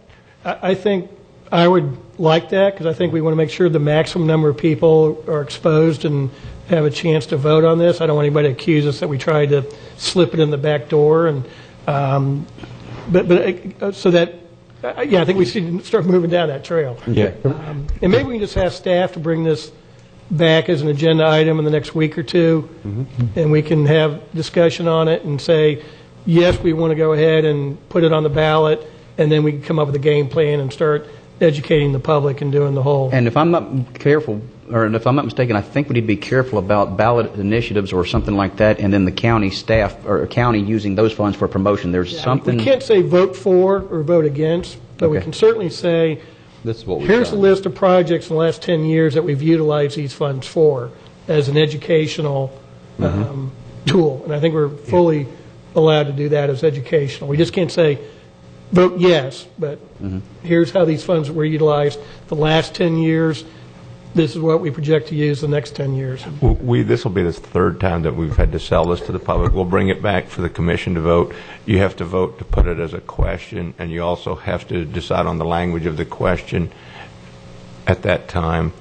Also, we could discuss the program, which we actually had, I think, the highest vote in the state both times we took it to the voters, because I think we've been very, very good about how we use the money for infrastructure and roads. And we'll come back. Staff totally agrees with you, and we'll come back with a game plan and all what we have to accomplish. And I'll get with Dylan. We'll start working on the question at the same time that we have put on the ballot. And great. Yeah, and as you know, supervisor elections too, to make sure that we're all in, so she's aware. Yeah. And I'm not a fan of ballot initiatives, but this is how this has to take place. This is so.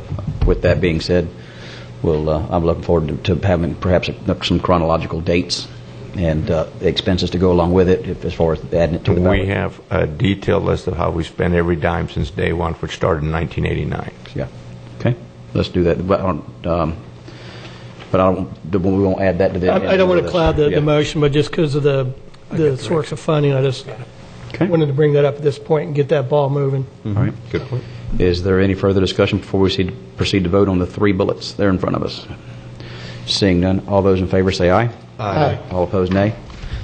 Motion passes unanimously. Benny, nice job with this, and thank you very much for all those in the Wabasso and the Gifford community Thank you. And your input in this process. I did. Peter, you good? Well, you need. I'm good. Okay. Yeah, I'm doing fine. All right. That moves us to public discussion items. We have speak from Ms. Hunt regarding new public cameras in public buildings, documents, etc. Ms. Hunt, welcome.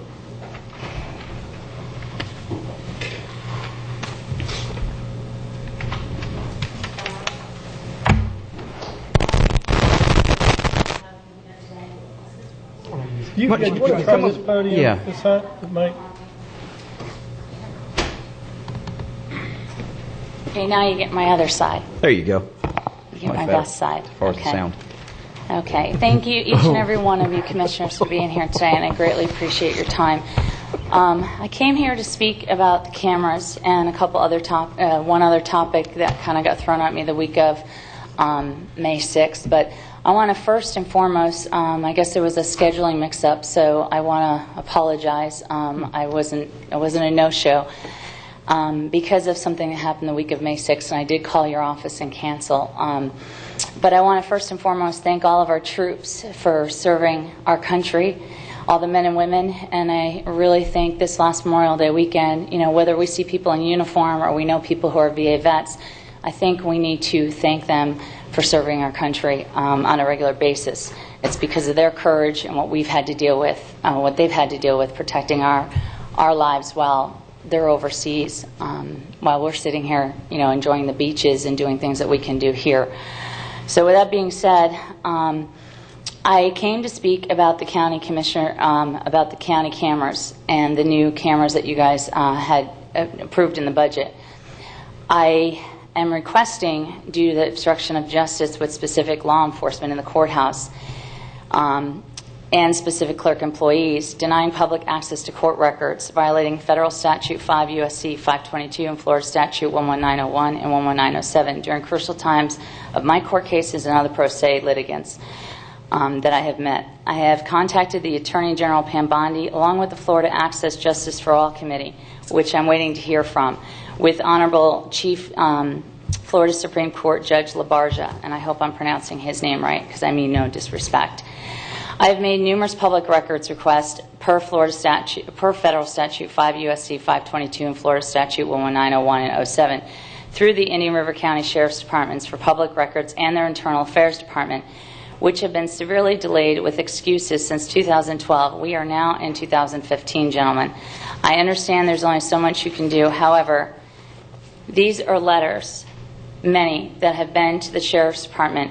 I have spoken with Florida law enforcement that I should have gotten reports from Internal Affairs. I have gotten excuses, delays, red tape, and I'm tired of it. We're now in 2015, and these cameras When I asked for video surveillance, they were working at the time. I've asked them not to move, alter, or destroy. Now, I was unaware that you approved the budget for new cameras, and I think that's wonderful that you guys put new cameras in the courthouse building. However, when you go into a bank or a gas station, there are cameras now everywhere, specifically in banks, because people are handling money for security purposes, whatever. We have those cameras, and I've been told this by higher officials, to protect the judges first and the public second, which I'm all for. However, those cameras, when they are installed, should also be installed where the clerks, specifically the civil division, where those files are being stored, all the paper files that are still in that courthouse should be where the cameras are and being viewed, where every employee who puts their hands on a file, in the front office, the back office, wherever those files are held, there should be a camera. So I am requesting this. I've also written the Attorney General Pam Bondi's office, which I'm waiting to hear from. Now, I don't know if you have jurisdiction because you approved the money for the cameras, so and I'm not expecting an answer today by any of you, because I'm the type of person, if I don't know something, I'll go find out and then I'll come back. But I would like an answer within the next 30 days. And I've asked the Attorney General, the Florida Supreme Court, Florida Access Justice for All Committee, and the reason why I've asked for the cameras to be specifically in the civil division, anywhere where they're handling files, where they're stored, that they are on film from the time that file comes out until the time that file goes back in. And I have sufficient evidence to show why, and I will do that in the highest court of the United States of America, the United States Supreme Court, because that's where my case has just gone now, gentlemen. So I will get justice one way or the other, along with other people. I want to read this really quick to all of you, because this was why I wasn't here the week of May 6th. I unexpectedly got a phone call from somebody who is a taxpayer in this town, Dr. Jerry Castle, who is a retired behavioral therapist who used to work with the Michigan State Police. And his attorney wrote this letter. He is the attorney, Rafael Castro, for Jerry R. Castle.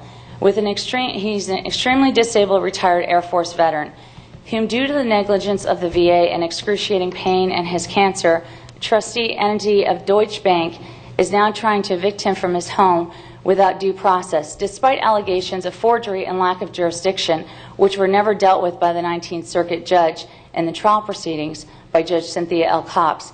Mr. Castle lost his appeal due to the venal, indolent judges of the 4th District Court of Appeals, who preferred to use a per curiam affirmed opinion rather than the reversing and making the circuit court judge in question to do his job or her job and make her findings to fact concerning Mr. Castle's forgery defense, amongst others. This morning at 9 a.m., Judge Cynthia L. Cox held an emergency hearing on the attached secondary emergency motion to quash or stay a writ of possession.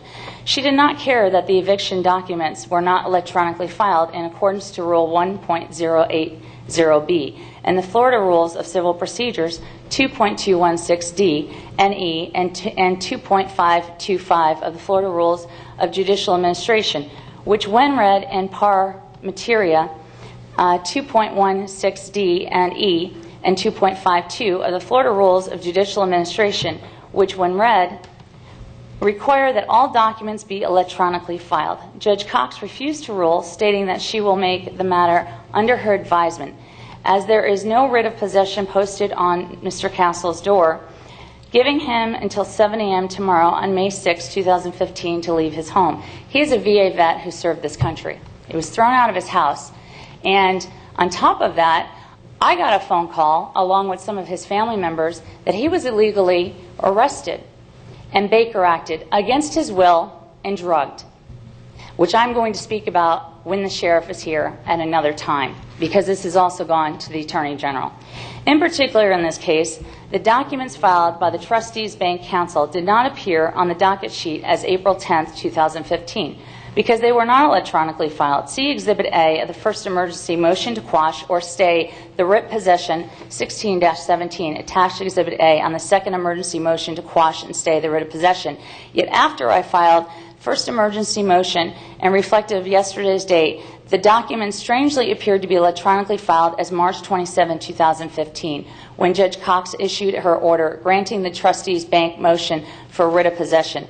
As you can also see from the above document, Judge Cox issued the order before Mr. Castle had sufficient amount of time to respond. She issued it on day 7, even though Mr. Castle was served by mail and should have received 10 days plus 5 additional for mail or email service. Rule 2.514B, Florida Judicial Administration, thereby depriving his client of an opportunity to properly respond to the eviction allegations. Moreover, when Judge Cox issued the writ of possession on April 27, 2015, the attorney was not given notice of it as Dr. Castle's attorney, even though he had filed a notice of appearance in the case and supposed to receive such notice. He did not find out about the eviction until May 4th, when the writ of possession was posted on Mr. Castle's door, giving him 2 days until tomorrow morning at 7 a.m. to leave his property. This prejudiced of the attorney's ability to defend him, depriving him 5 days, including the weekend, to time for prepare motions and other papers in his defense. This is how corrupt the insensitive judges in Florida have become.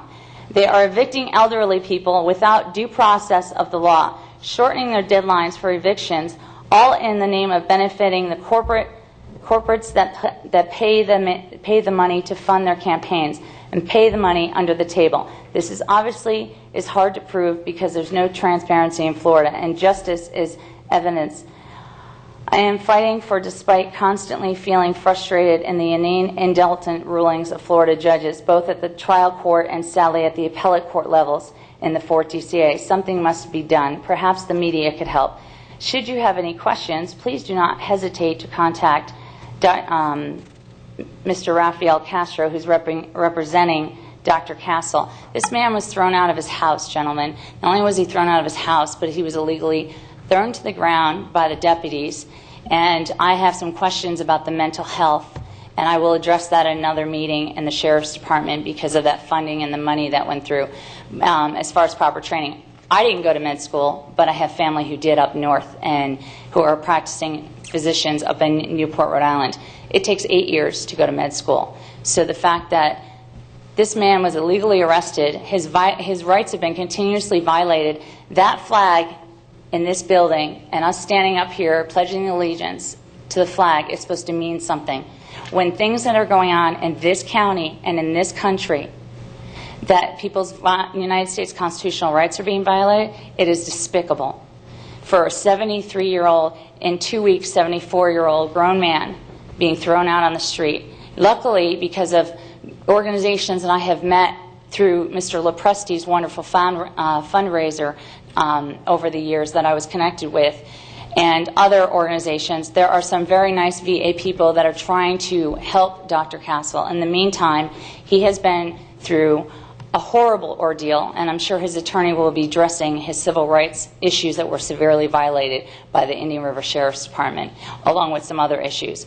But I would seriously like to address, and I don't expect an answer today because I know this isn't fair to any of you, and I think you guys, between the train, the FP&L, no politician can make everybody happy. You guys are doing a great job, especially with the train. The woman who came and spoke at from the FAA, I've called your office and given you guys some information with the Department of Transportation and the FAA. I think you're all doing a wonderful job. My issue is not with any of you in the county whatsoever.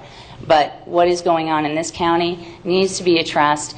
And Vero Beach is a lovely little town. There are wonderful people who live here. But I'm tired of the hush-hush, let's keep it quiet. It's to the point where things need to start getting exposed and things need to start. If people can't do their jobs, then they need to be removed of office. And it's as simple as that. So I'm waiting to hear from the Florida Access Justice Committee, and I have sent individual letters to each and every one of those people from the committee. And I'm also waiting to hear, but I am insisting, and it's not just a request, it's a demand, that I am demanding, and I'm a very easygoing, laid-back person. You can ask any of the families over at the beach that I've known for years. I've worked for judges, very easygoing person. I don't like to be in the public eye. I'm usually behind the scenes with a camera. However, when it comes to people's rights being violated and their constitutional rights, I am going to stand up. And the fact that this has gone on and it's been going on in this town for a long time, and people aren't going to be discredited. I've had a deputy threaten to give me a criminal record. You know, if I have to start subpoenaing people I've worked for over the last 15 years, including judges and 2 Supreme Court judges I've had the honor and privilege of meeting, watch how fast Indian River County will be put on the map. And that is not a threat, that is a promise.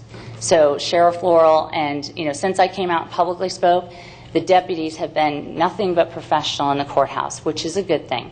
And it's only a few specific deputies, but the fact that this matter has been addressed and has continued to be addressed since 2012, and I'm just getting the runaround and excuses like the gentleman that just got up here and spoke, who basically stated, you know, no one should have to live where there's drugs. You know, if there's a drug issue, law enforcement should do their job. And if they can't do their job on a higher level, as far as the sheriff, then he needs to resign. It's as simple as that. I'm not saying they're going to be able to do it. I have friends who are in law enforcement. The job is not easy. But the political red tape has got to stop. And I'm done with the political games of the Sheriff's Department and their excuses. And the letter has been sent to the Attorney General. And what my demand is that those cameras that the county has just spent a lot of hard-earned tax money to make sure that those cameras are on those employees at all times handling those paper files. Yes, we're going to electronic, and there are some issues with that too that will be addressed, I'm sure, by many lawyers and are still being addressed. I'm not an attorney. I came here to fly airplanes. And to be honest with you, I really wish I never moved to this town. I've met some wonderful people, but had I known I was going to go through the stuff that I've had to go through, I really wish I never came here from upstate New York. And it's sad to say, because I've met some wonderful families. I'm connected with some wonderful churches here. I really liked this community, and I still like this community, but it takes a few bad apples to spoil the bunch, and we need to get rid of those bad apples. So I would appreciate if, when you have time, if possibly in the next 30 days, you can find out how we can get the cameras so they are on all the hard copy files where the employees are handling those files, because those files are just as important as somebody walking into a bank and handling cash, as far as I'm concerned.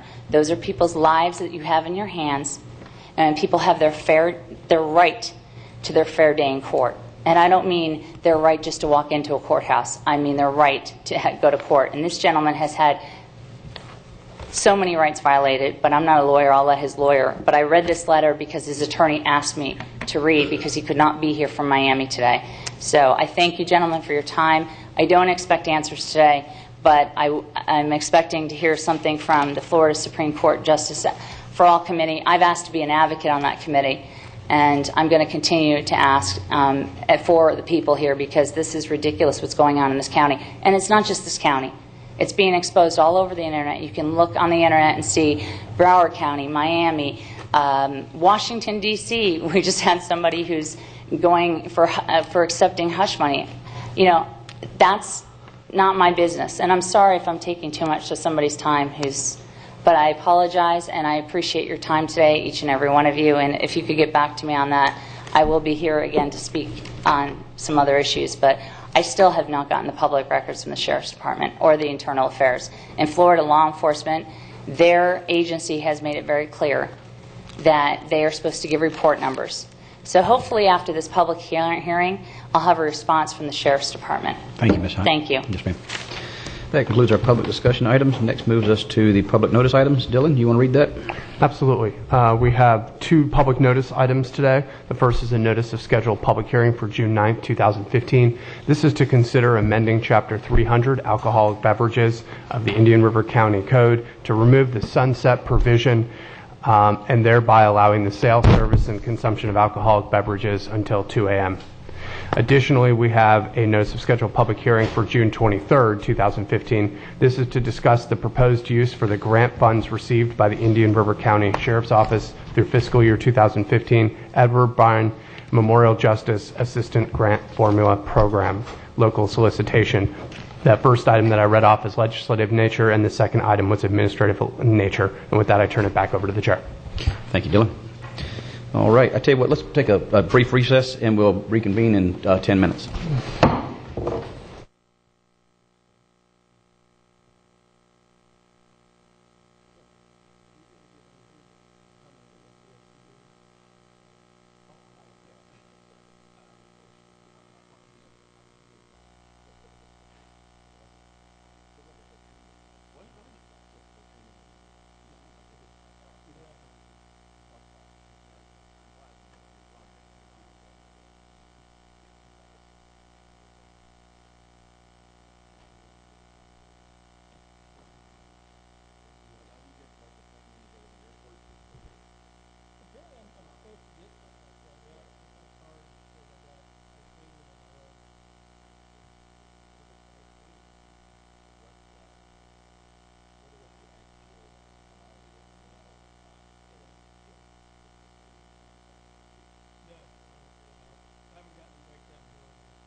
Come back to order. We left off with the Department of Army Feasibility Cost Share Agreement, Sector 5 Federal Shore Protection Project, memorandum dated May 27, 2015, found on pages 197 through 223 in your backup. Chris, welcome. Thank you, Mr. Chairman and Commissioners. Chris Mora, Public Works Director, and I'm here with James Gray, our coastal engineer. The reason we're here today is to present some issues regarding the Sector 5 beach restoration project. For those of you who are not familiar, Sector 5 is an area of the beach that is totally contained within the municipal limits of the city of Vero Beach. The reason we're bringing this today is we're at a decision point today where we have to make a decision, where the board has to make a decision whether or not to federalize this project.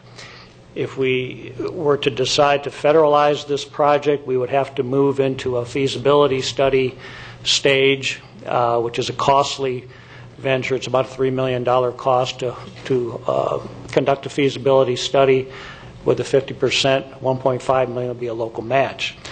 James is going to go through the process, a little bit of the history of Sector 5, some of the discussion that was brought forth from the Beach and Shore Preservation Committee, and I'll turn it over to James. Thank you, Chris. Again, for the record, James Gray, County Coastal Engineer. So currently the Army Corps of Engineers has a backlog of shoreline projects that are either moving forward in initiation stage or removal from their program lists. And Sector 5 is actually a project that's on that list, either being considered to be removed. So today we have, the Corps has provided an opportunity for the county to federalize the project, as Chris mentioned, and that would be in the way of a feasibility study for the Sector 5 project area. So the purpose of this presentation is to provide a brief history on the Sector 5 area and what that entails, discuss the federal process if the county were to consider moving forward with that federal opportunity, and provide two alternatives for the board consideration. Alternative number one would be abandoning this feasibility cost share agreement, which actually was recommended by our Beach and Advisory Committee, and is also supported by staff today with their recommendation. Was to scrap it? To abandon, yes. Okay. And alternative two would be to execute that agreement with the Corps of Engineers. So the Sector 5 project area is about a 2.5 mile or 2.2 mile stretch from the north tracking station down to south in the Gables. Is located entirely within the jurisdiction of the city of Vero Beach. It has been identified by the Department of Environmental Protection as a critically eroded beach, which means that the county would be eligible for conducting a beach project that would be again sponsored by the DEP and also our local sponsor being the county. So that's an important feature that we need to do in order to have a beach project done. It was similar with our previous beach projects. They were all critically eroded. Unique to the county as well as this sector, we have an extensive offshore natural hard bottom or nearshore reef, which is a design consideration. We do not want to impact this reef negatively by placing sand and covering that reef. It's also in the southern part of this sector home to the submerged breakwater system, or what we refer to as the PEP reef, and that's down by the Humiston Sexton Plaza area. So over the last 35 years, we've actually had a very extensive history with the Corps. Beginning in 1980, there was an original feasibility study that was conducted, and it recommended, the determination of this study was recommending for federal participation on this beachfill project. At that time in the 1980s, it was 1.74 miles and it was all within the city of Vero Beach shoreline. It was actually authorized for construction following the completion of the study in the Water Resources Development Act, or WRDA, of 1986.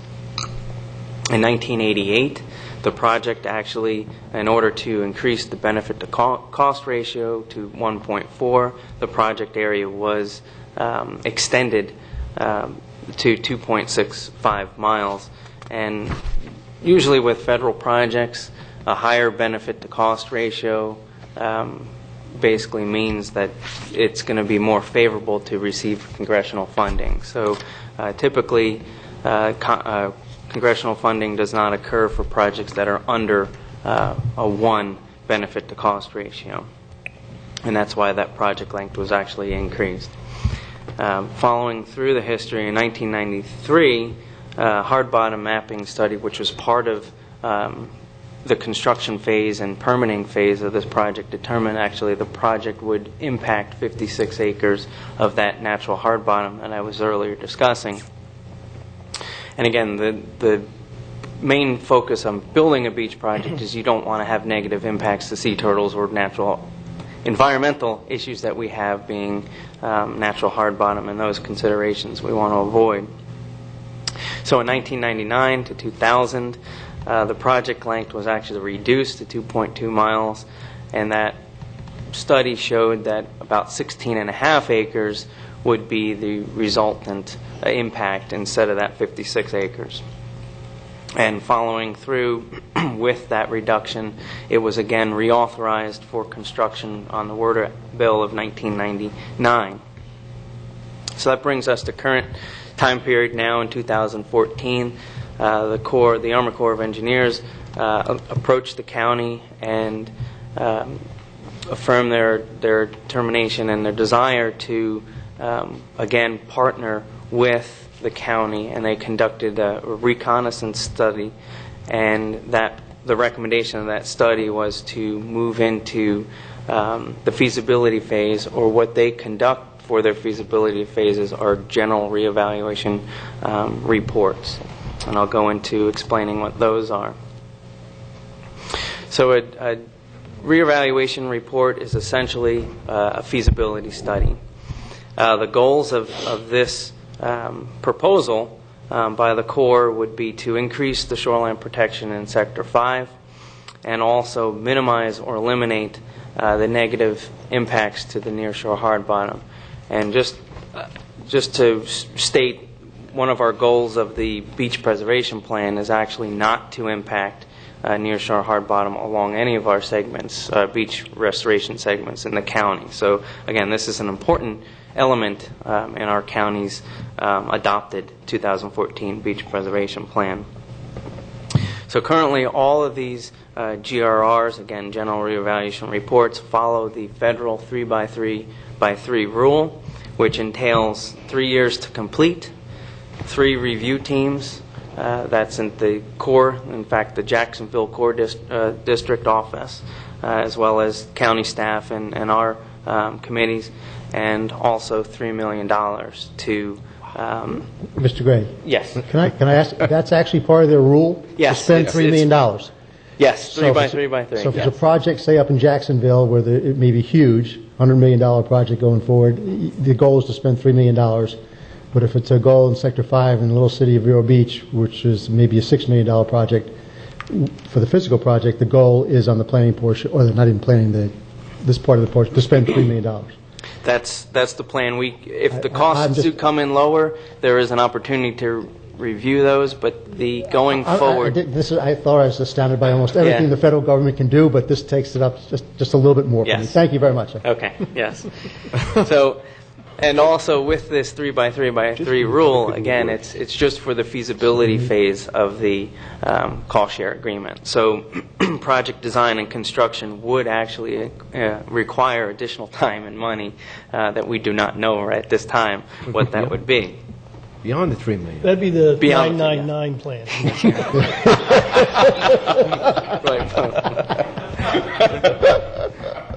Wow.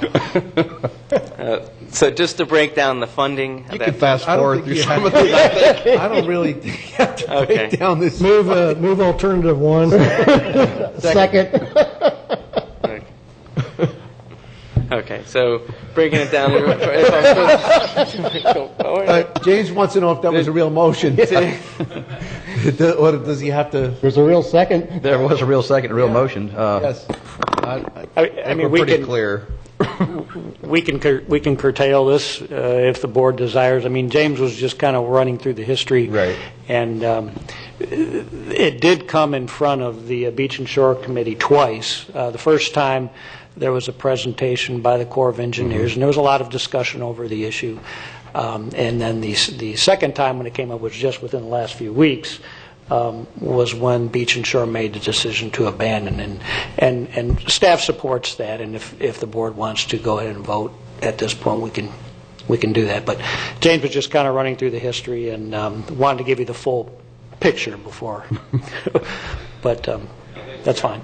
Yeah. The picture was painful. Mr. Chairman, I stand by my motion for alternative one. As well. I would like to hear from the public in case they missed something. But yeah, I see. Mr. Farrell, you want to come on and weigh in on this? When you said you wanted to hear from the public, that's oftentimes what we hear from the public is not the amount of sand that has to be applied, not the restoration of the dunes or the beach.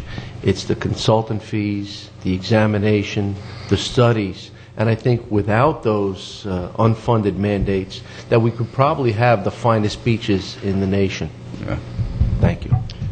Mr. Chairman, just back when this Sector 5 first came up, I was actually involved in this from a community advocate level as opposed to it. For the Army Corps to get that net positive cost ratio or benefit to cost ratio, substantial, as James showed, a substantial amount of hard bottom has to be covered. And that's still true today as it was 15 years ago. And I don't see us ever getting around the fact that it's just going to have way too much impact. And secondly, I think with a lot of what we're doing in Sector 2 and 3 and a lot of our feeder beach projects and with the inlet district putting sand, I think we've got a lot of sand in the pipeline that'll work its way south and provide benefit to Sector 5. And so I know some of the folks in the city of Vera would like to see this go forward, but the cost and the impact of the hard bottoms to me is unacceptable. So, and then just this whole 333 thing, I think, was really the icing. That is just But I just don't see where this is a real viable option, and so I think the sooner we drop out of this thing, the better. Mr. Farrell, welcome. Right. I'm with the North Beach Civic Association, but I have to disclose I'm also on the Beach Committee. But really, I think everybody's trying to do the right thing. We have a real team effort here to maintain the beaches and for tourism, and it's been a real great success working with the Inlet District and everyone working together. And the County Commission's been wonderful in this whole deal. And you get in the point of this situation where it's big money and all these studies, and it's unfortunate that you get through these very expensive studies when you get into the core of things, and you have to go through many hoops and things like that. So it's a difficult decision, and everybody wants to help the city, and I think everyone supports beaches. Probably the people, the commissioners, and most of the people I know, because Vero has a treasure. It's a treasure coast, and the beaches are part of it. And our tourism and everything has really been blessed lately, and I think our tourism and all the dollars are up. So, but there's a point where you have to be careful how you spend your money and be a good steward of the county's money. So I just support your decision, and I thank you for all your hard work. No, thank because you. It's a lot of hard work, and everybody's trying to do the right thing. And I really appreciate it, and I think a lot of people do, because the beaches are a real important part of Vero Beach. Thank you. Thank you, Tuck. Just before we vote on this, I've got a quick question about the number of federally funded projects. When I say that, I mean what we do is pretty rare statewide, isn't it? As far as us doing our own beaches, and for example, doesn't the federal government do the St. Lucie and Martin County beaches? Yes, and in Brevard? There are a lot of several federal projects, mainly around inlets. The Army Corps of Engineers maintain navigable inlets in most cases, so a lot of the beach projects are the responsibility of the Corps because of maintaining that navigability. But excuse me, but Brevard County, they do have a lot of federal projects. Excuse me, got a little dry throat all of a sudden. There's some water right there if you need some, James. Some sand, maybe. Yeah, maybe it's a salt there. And But and I was just wondering, I mean, I thought that was interesting the first time I went to the Beaches and Shores meeting, after I realized it was, the dredge and pump, wine and dine. And you're exactly right. A lot of the other projects to the north and south are federalized beaches, federal projects. One of the unique things about our Sector 3 project is it was the first large-scale truck haul project. We broke a lot of new ground with that project. I don't know that. I think we actually probably had a little easier because it was not a federal project, Sector 3, but I think so. because they tend to be drawn out a lot more costly. I mean, we wouldn't have had to do a $3 million feasibility study just get the ranking that we wanted, but you're correct. There's a lot of other federal projects. All right. Anybody else wish to speak on this? If not, we've got a motion to move staff recommendation, which is to the Alternative one. Yeah, alternative one. Peter made the motion, and Commissioner Zork, you seconded it. I think it was Bob. Bob seconded it. Thank you. Is there any further discussion? Just want to thank James for that. I know you put a lot of time in putting all those pages together, but yeah, save it for the next. But thanks for all your hard work. Absolutely. All those in favor say aye. Aye. All opposed, nay. Motion passes unanimously. Thank you, gentlemen. Nice job. Thanks, James. County Attorney matters. Dylan. Yep. Actually, to the chair, Mr. DeBrawl is here. There are some questions concerning the Stilt House item. Mr. DeBrawl's done his research. I didn't know if you wanted to hear from him first or. That's fine. I've got it at the end of the meeting, but this is fine also. It's fine. Yes, I did consult with Mr. Bosell's office and also the clerk's docket. There's a motion for summary judgment that's being brought by the defendants in this case. The issue is ownership of the property. The defendants allege that the county is the owner of the property. Of course, the trustees allege that they own the submerged lands. That'll be decided by the judge tomorrow. It's a hearing that takes place at 9:30. We aren't involved. It was filed before we were brought into the case. If the judge does grant the motion, I think we would still stay in the case and have to litigate the issue of what to do with the houses if we are indeed the owner of the submerged lands. If the judge does not grant the motion, we'll still need to file our answer by the 4th and continue on as a party defendant in the litigation. So that's where we are as far as what's going on tomorrow for the motion. And we are now a defendant in this, correct? Correct.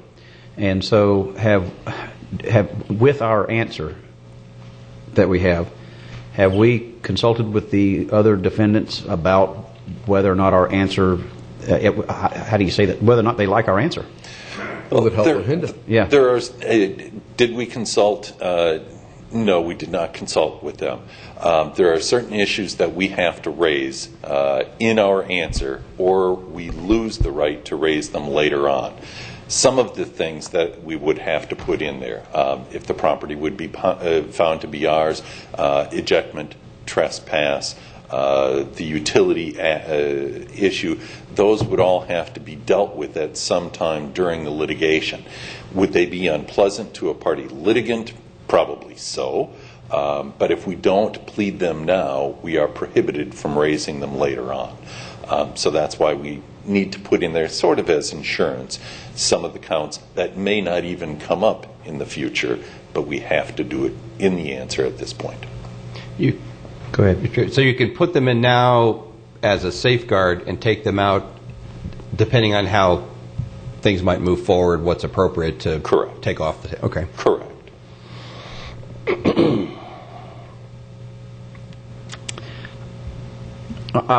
Where I am on this is I'm a whole lot more sympathetic to the defendants that are in this with us versus I am the plaintiff. And I don't want any action, and I don't know about the action that we're taking right here today. I understand we've got to do something to answer it. I get that. But I'm concerned that we've had no conversation, in my opinion, and maybe I'm wrong, with the attorneys on the other side of the issue. Not that, and I want to make sure that whatever I do on this side helps them, quite frankly. And I don't know that to be the case. I don't know if this is hurting or helping, I guess, but that's where I am with it. Well, Mr. Chairman? Yes. At this point, given the time frame, I think I'm going to go ahead and make a motion that we go with the staff recommendation. But it would certainly be good if you wanted to talk with the legal department and either set up a future shade meeting if, based on your conversations, that seems to be appropriate, or to just bring the matter before us at another meeting in the near future so we can have an actual discussion of it, having invited the parties before us. Again, I don't know which the best path is, but I think if you have a conversation with Mr. Reingold and Mr. Brawl, you can probably figure out one fast enough, which will accomplish what you want and probably what most of us are. Well, and I was going to ask that. If I'm in the minority, it wouldn't be the first time I'm man enough to... I'm happy to hear. I mean, I don't want to push him out either. Right. But there are certain things that we, as a county, need to do. I mean, for instance, I don't mind so much, I won't even say that, but if they're using county sewer and water, without paying for it, I have a problem with that. Sure. That's what I mean. Right.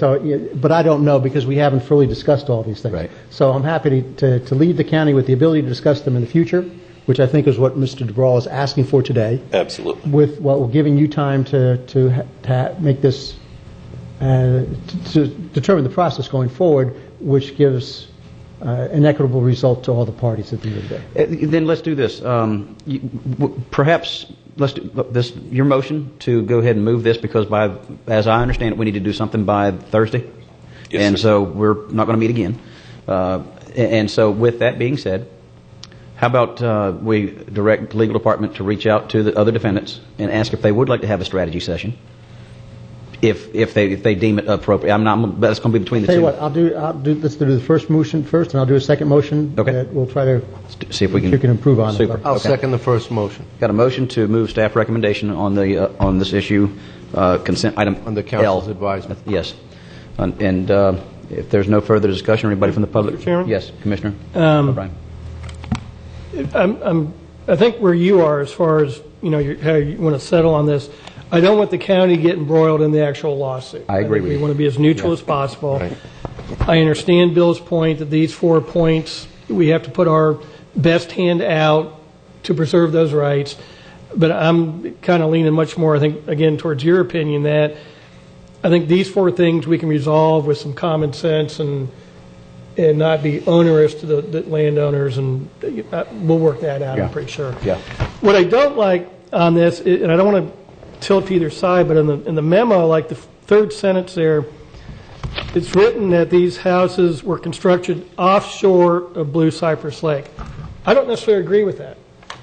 When they were built 60, 70 years ago, I don't think we know where the shoreline was.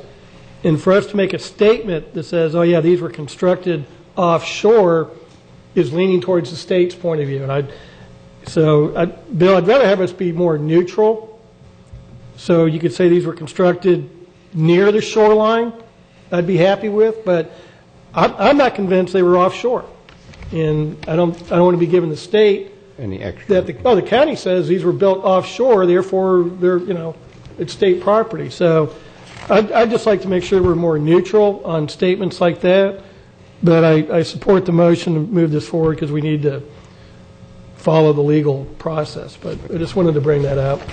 Commissioner Zort. Yes, and if it's appropriate, the wordsmithing of how you say what you say, as Commissioner O'Brien had alluded to, there may be, better choice of words that's more neutral. Because looking at the old aerials going back from the 40s and 50s, what was where and when, I'm not sure either. So I don't want to give the state something that it takes as a definite that we don't have any way of proving. Very well. Any other discussion, Commissioner? We've got a motion to approve. All those in favor say aye. Aye. All opposed, nay.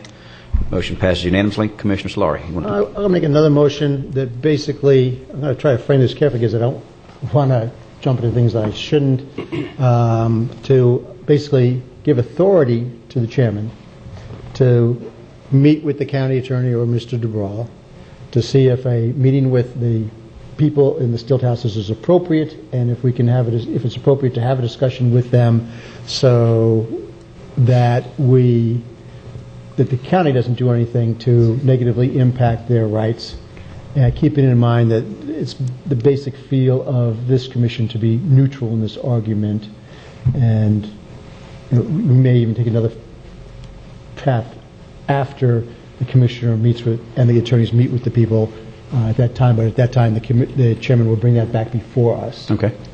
That includes the possibility of a shade session in the event. No, if that's the recommendation of the sheriff and the county attorney at that time, that's fine. I'm just concerned because of a delegation issue to the chair with regards to We're not delegating him to accomplish anything. We're delegating him. That would be too much to ask for. We're that now, right? We're just making him the point person on this conversation among the parties. Okay. He'll be chair one day. Are you clear on it, Dylan? I get the gist of it. That's better. We've got and I'll second that. We've got a motion to move to have a conversation. Yes, I got you. If there's no further discussion, we'll proceed to vote. All those in favor say aye. Aye. All opposed, nay. Motion passes unanimously. Thank you, Commissioner Solari. Thank you, Mr. DeBraw. Yes. Mr. Chairman, if I could, Shay, if you could step forward, please. This is the third year that the county has participated in the Florida Bar City Local Government section of having an internship join us for the summer.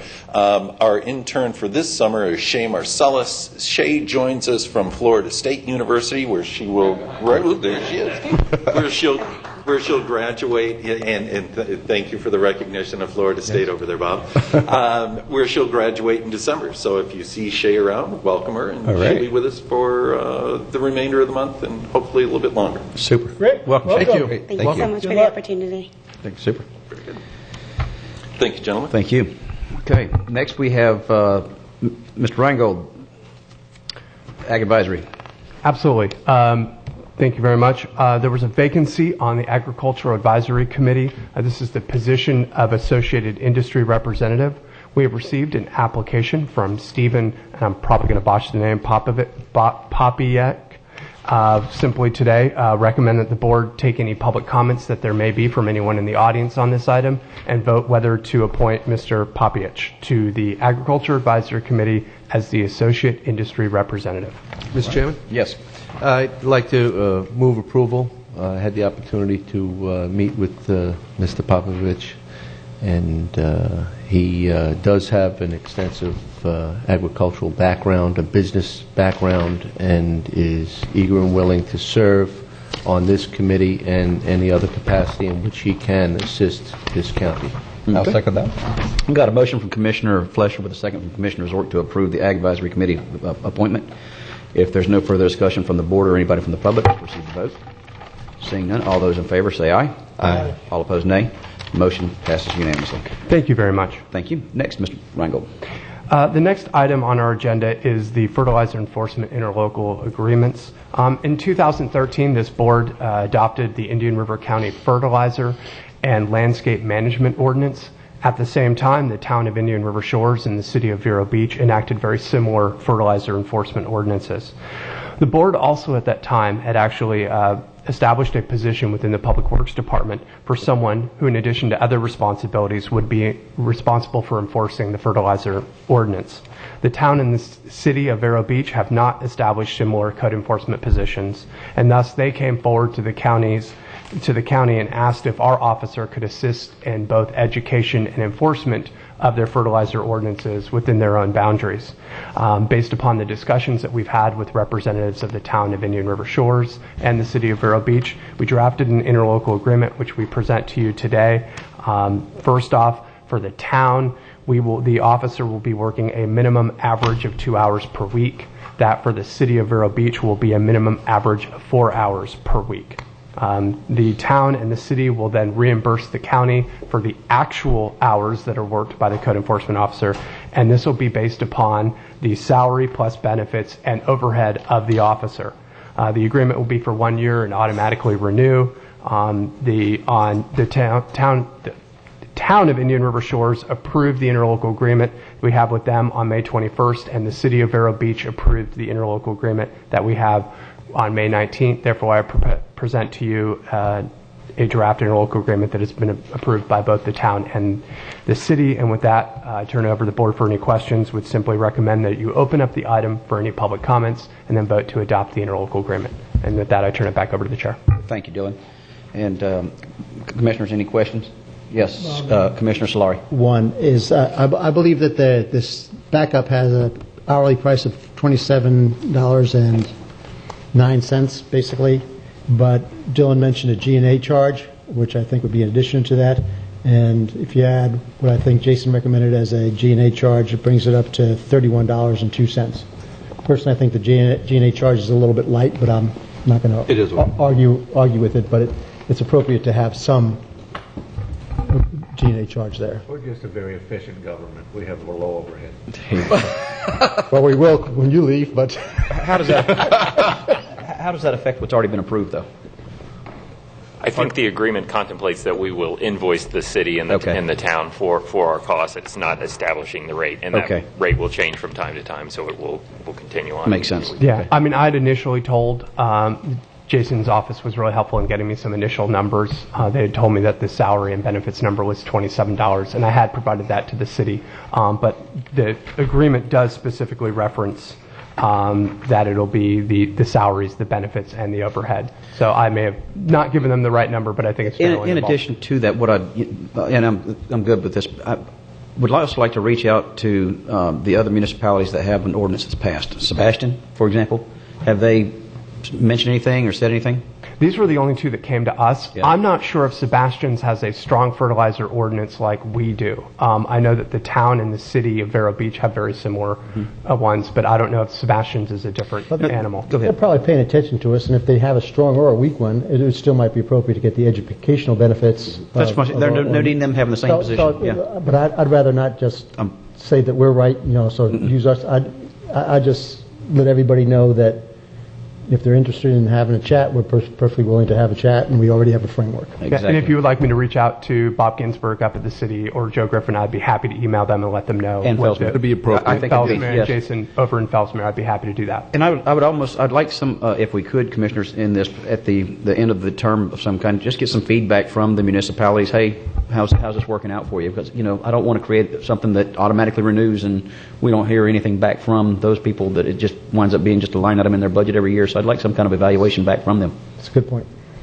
One item, Mr. Chairman. Yes. On the G&A charge, obviously, if they're going to be going to these other areas, they're going to be using a county vehicle. Do we have a chargeback or way to equate an hourly fee, a prorated use of vehicle time? Or do we? I don't think any applicable costs should be bundled into the hourly. I don't want to make like a hard deal about this. Right. I mean, at the end of the day, we're all county residents. That's right. But I mean, it's perfectly appropriate for staff to look at it during the course of the first year, and if they realize that, the $3.92 we're charging for G&A really ought to be $10, right, then come back to us and go for a new charge. If it turns out to be $4.25, don't waste our time. I mean, that sort of deal. Well, it might have to be renegotiated in the future anyway. We have but one member in that staff, and it's a large geographic area, and looking at the amount of jurisdictions that would be utilizing that service. So our staff can come back in a year and say, listen, this is or is not working out, yes, and this is our recommendation. Yeah. Because the employee is doing an excellent job and bringing back some great numbers, and there's a lot of effectiveness happening. We don't want to see it get better. Okay. We've got a motion on the floor. Anybody from the public? Didn't we? Yeah, that's right. I don't know. Did we? I'd be happy to make the motion that motion to approve. We started discussing it. Okay. Got a motion to approve from Commissioner Flesher and a second from Commissioner Solari. And Commissioner O'Brien, did you have a chance to speak? I think we covered it in the discussion. I was just curious how it's a year contract, so in October there might be a COLA increase, but all that would just be part of the formula. And right. it would just be wrapped in. So I think I'm good with everything. And Commissioner Flesher and Solari, y'all did, would your motion does include the feedback from the municipalities as far as an evaluation? Absolutely. We're eagerly awaiting council's input. Any further discussion? Seeing none, all those in favor say aye. Aye. All opposed, nay. The motion passes unanimously. Thank you very much. That concludes our county attorney matters. If I can, actually, Chair, and actually Commissioner Solari brought this up. You made a great recommendation. Just yesterday, and it wasn't on the agenda because it didn't come out till yesterday. Just yesterday, there was an announcement that there was going to be a Florida Development Finance Corporation meeting. This is just more of an informational item I just wanted to announce at this meeting. We found out yesterday that the Florida Development Finance Corporation will be having a meeting at 3 p.m. on June 10th. This will be from 3 p.m. to 6 p.m. at the Doubletree by Hilton, 60 South Ivanhoe Boulevard at the second floor conference room in Orlando. Essentially, they will be considering the approval, as they describe in their notice during the public meeting, the FDFC Board of Directors will consider the request of all aboard Florida Holdings, LLC, for essentially to adopt a resolution to authorize the issuance of bonds to finance the project and other related items. But I just want to at least make that announcement today. I plan to be there. We are working very hard with our with the attorneys with Martin County and St. Lucie County about this issue, and we'll be welcoming any commissioners to join or attend in the meeting. I just want to make that public announcement. And that's at 10? It's June 10th at 3 o'clock. At 10 at 3 versus Commissioner Solari. Yeah, and I believe Phyllis Fry is here, and since we did open it up, I'll see if she had any comments that she wanted to make relating to what the public might be doing about the FDFC meeting. Okay. Ms. Fry, if you do want to comment, please use this when we're having technical difficulties over there. Do we need a motion to approve commission to go and for reimbursement? More importantly, just in case somebody gets hurt, it's on official business over there? You could just make a motion for staff and the commission to go. It's okay. Simple motion and everyone. Got a motion for staff and commission to go to the FDA meeting. And I got a motion from Commissioner Flesher with a second from Commissioner Solari. Ms. Fry, welcome. Good morning. Phyllis Fry, 275 Date Palm Road, and thank you for bringing up this subject because they've given us such short notice. No surprise there, but I think we're ready this time to rally the troops. We want to invite each and every one of you and members of the public to attend. This is our last chance to be able to speak about our objections to the FDFC issuance of $1.75 billion, and we ask each commissioner in all counties and city council members as well to attend. We have our delegates. We're having a blitz campaign to encourage everyone to attend. We are talking about representation for 600,000 residents on the Treasure Coast and all along our East Coast communities. So members of the public and commissioners, please be there June 10th at 3 p.m. And I want to thank you for all that you have done so far. And let the FDFC know that a no vote is the only appropriate action for this recommendation for issuance of the PABs. Thank you for your time. Thank you, Phyllis. One last thing, if I may. Yes, Commissioner Solari. The idea that they just gave notice yesterday is one of those amazing little things which really shows how unlevel this playing field is. If I remember correctly, at the April 23rd meeting of the FDFC up in Tallahassee, at the end of the meeting, Steve Ryan, who's the attorney for CARE in Martin County, got up and asked the FDFC Executive Director, Mr. Spivey, if they could follow a better procedure next time, basically to level the playing field. And I believe he specifically asked him if they could give us, the public and the opposition, 30 days notice of when the meeting might be. And they couldn't announce it till after Friday happened. Well, but I mean, it just astounds me that they would then go ahead and do something like this with 9 days notice, knowing what officials' calendars are like. So it's just one of those, again, another abominations of how all this process is working so much in favor of one person as opposed to the public at large, or at least allowing the public at large to play on a level playing field. Thank you. Any other questions or comments? Seeing none, we've got a motion on the floor. All those in favor say aye. Aye. All opposed, nay. Motion passes unanimously. Flesher moved it and Bob Solari seconded it. Okay. That moves us now to the short-term rental issue. Commissioner Solari. Thank you very much, Mr. Chairman. I'd just like to see if the board has any interest in establishing a short-term rental committee to look at short-term rentals in Indian River County, which would, when the committee is finished with its work, make recommendations that would go through the channel, through the Planning and Zoning Board, and up to the county commissioners for any actions that the board deems necessary in the best interest of the county. One reason for doing this is because we've got right now what I see as a very asymmetrical situation. We have an area in the South Beach which seems to think that the allowance of any short-term rentals is absolutely one of the worst things that could happen to the community. But I saw an article in 32963 last week where Andrea Coy said that short-term rentals is just not an issue in Sebastian. Mm-hmm. And if you go back to the minutes of the 2012 meeting where we discussed short-term rentals, if I understood what Councilmember Gilmore said, he said basically the same thing. We've got no problem in Sebastian. Why are we wasting our time on it? And I didn't call Jason Nunemaker, but I tend to think that Felsmere would get the same sort of response. So I think that there may be things to the short-term rental, and there's certainly a lot I don't know about it, because I certainly haven't looked at it much. But I'll note that there are now major firms that are involved in vacation rentals, like Airbnb and others.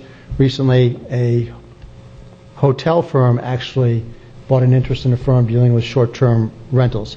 So I believe that the path that the county commission has taken to work on the parking and work on the events issues will certainly address 80 to 95% of the problems that I've heard about. But it looks like this issue may be growing in some ways that we don't quite understand yet. So I'd like to put us on a path where we could address the issues, if there are any, more rationally, have a lot more open conversation, not just from one area of the county, but from the entire county. Sure. And hopefully at the end of the day, do the right thing for all the citizens of Indian River County. So sure. not trying to make it too complex or anything. I'd basically structure it similar to the P&Z, where each commissioner picks a member, and then we maybe pick two at large, maybe something from the South Beach or the IRNA who are clearly against short-term rentals, and somebody who is more for the rentals, and then the rest of it just try to make it as streamlined as possible. But I would ask there be a sunset on the committee, that it sunset as soon as its work is done, but not later than 1 year from the formation date. Okay. And if that's a motion, I would second that. That is a motion. I just want to add one other thing. I don't want to tell the legal department they have to rush things. I think the two things need to happen before the group meets first. One is that there's a memo from the attorney's office which basically gives the legal playing field for short-term rentals as they understand it today, but also a memo from the community development department to give whatever information it seems is necessary in terms of zoning and planning and stuff like that. Sure. And I'd be happy if we get the whole thing running by, say, September, which gives us Dylan time to put together the ordinance he has to put together, us time to choose somebody, Dylan and the community development department the time to write the memo necessary, and then begin the process in an orderly fashion. Sounds good. Got a motion? That's the motion. Okay. Got a motion from Commissioner Solari with a second from Commissioner Zork. Any further discussion? Just Commissioner O'Brien. Very, very easily supportable, and thank you, Commissioner Solari, for bringing this up and bringing it forward. We do have quite a bit of dissension, and some of it's presumed and some of it's actual. And I've heard a lot of concerns in both areas, and I believe that, when you look back that when you had the inception of the Growth Awareness Committee, a lot of collateral gains were made that would not have been made otherwise, and I think it's very bold from a guy that's done so well in diminishing committees, ensuring that we were efficient. It wasn't easy to want to create a committee that, again, I heard the word sunset, so I'm in full support. Thank you. Commissioner O'Brien. Thank you, Mr. Chairman. Just a clarification. When we do the P&Z, our nominees have to live within our district, but a lot of our other committees, we just have an appointee. So did you just want to clarify? I didn't want to dictate everything. I'm happy to be wherever you choose. I would like to see a geographical dispersion, but I'm not going to make that requirement on any commission. I just wanted clarification one way or the other. And I think part of this committee's task should be to also get a report from code enforcement about how many code cases we get that are neighbor versus neighbor. the neighbor whose bamboo is growing so high it's wasp nests. Oh, don't go there. And the neighbor who works on his boat every day and all right, you're picking on District 1 only now. District 2, District 1. But my point is we have hundreds and hundreds of code cases of just neighbor versus neighbor. And a lot of it is unkept yards, or it could be an annual rental, but the renters have a lot of debris and junk in their yard. And to me, it's just a lot of things. A vacation home is usually kept up well because they're trying to rent it for big dollars, and it could be a lot worse. One of these problem neighbors could be your neighbor. Then you're really in the. So I just think to give it a little balance, we need to look at what else is going on in neighbor versus neighbor things. But I'm good with that. And Bob, if you just want to clarify that it will be like the P&Z, where the appointee has to live within the district, I'm good with that. Well, I've got somebody in mind, but I don't know where they live, so I don't know how to vote on that. Okay. But I think that so that you don't have too much weighted to one, if it's geographically spread out by the district, then everybody gets a fair shake. See, I'm thinking of Mr. Powell, the guy that's got the rentals up in Roseland. Yeah, he could be at that large one, though. Well, he's that's in your if district. I get 3. Is he? I don't know where he lives. Your district. Does he live up there? Yes. Yeah, he lives in Roseland. Okay. And then maybe I like it. And what Commissioner O'Brien was speaking about, that's all District 4 stuff. We wouldn't know anything about that, about the neighbor versus neighbor. Like the and all size, the high color of a grass, big and box truck that's in the community for the 5 cars laying on top. If you want, as Commissioner Solari was saying, in terms of the county attorney's office drafting an ordinance or resolution and bringing it back to the board, do you want us just to craft something, bring it back to you, and at that time you guys can be a little bit more educated or more comfortable? Do we really need it to be that formal? As an ad hoc committee? Kind of read what we're saying. Well, I think they need the ordinance to establish. Okay. Should have ordinance and guidelines. But I'd like it to be basically as simple as possible. And I'd just as soon not have the geographical restriction in your... We should have we can do that. You can do that if you want to. You can have the geographical. You can abide by that rule. Bob was saying he would rather not. Yeah, I'd rather really don't just care. to keep it balanced, but... Well, you can still do it too. I think by the end of the day, we probably end up being reasonably balanced. Okay. So we may but not be prohibited Yes. to. Yeah, may but not limited to. Bill looks confused. Just to follow up for Commissioner O'Brien, as far as the code enforcement neighbor versus neighbor, would this just be in the context of a vacation rental, or are you looking at the broad picture of all code I'm looking at the enforcement? broad picture. Every day we get dozens of calls of a neighbor versus neighbor complaint. Sounds like a And spreadsheet. It's somebody that you're going to live to for the next 10 years unless you move. And True, but at things least could be worse in a vacation home next to you, is just my point. Well, and it is somewhat isolated, and the guys in Sebastian have it figured out. They rent to families. They don't cater to particular groups. Well, they mow the lawn, the property's kept up, because they're asking $1,000 a week or something. I mean, it's not going to be a overgrown weed lot with junk piled out front, but that could be your neighbor full time. That's District 2. I think we all have these countywide. We're not limited. But Right. They're everywhere. So they're everywhere. All right. They're everywhere. Very well. Yes. And if I could just clarify one thing, because I've heard a lot of the anti, vacation rentals. This isn't really an issue, as if I think this board's very well aware of, but maybe not the public at large. This isn't necessarily an issue where we're going to be able to eliminate them. I think the issue is what restrictions do we have or not have, as opposed to a anti-vacation rentals versus pro-vacation rentals. I just want to be clear, we're not going to be in a position to adopt an ordinance that says no more vacation rentals. No, it's what because strings do you pull. Yeah, and that's kind of from the bind that we have from the Florida legislature. I just wanted to make that clear. All right. Did we vote on that? No. No, we did not. All right. Got a motion on the floor. Any further discussion? If not, we'll proceed to vote. All those in favor say aye. Aye. All opposed, nay. Motion passes unanimously. All right. Next, that moves us to Commissioner O'Brien. Go Solar Resolution. Thank you, Mr. Chairman. Gentlemen, actually, the chairman received this in the mail, and he tasked me to review it and then bring it back to the board. Basically, my reading of this is it's kind of a feel-good resolution, just promoting the increase in rooftop solar overall in the state of Florida. They kind of started down in Broward County. They got a couple grants to do this, and part of the grant work was they did develop a Florida Solar Financing Action Plan, a menu of options, and basically the resolution they're asking us to adopt is just kind of in general, support the more use of rooftop solar. There's nothing expressively binding in here for the county. Most of the funding, the financing options are just kind of generic loans, grants, tax credits, things like that. And so I bring it to the board. I don't see anything particularly onerous about this. It doesn't commit us to anything, but it does kind of say we do support increasing rooftop solar in Florida. And with that, I'll leave it for board discussion, whether you want to have the attorney staff formalize this and bring it back for a final vote at a future meeting. Yes, Commissioner Solari. Yeah.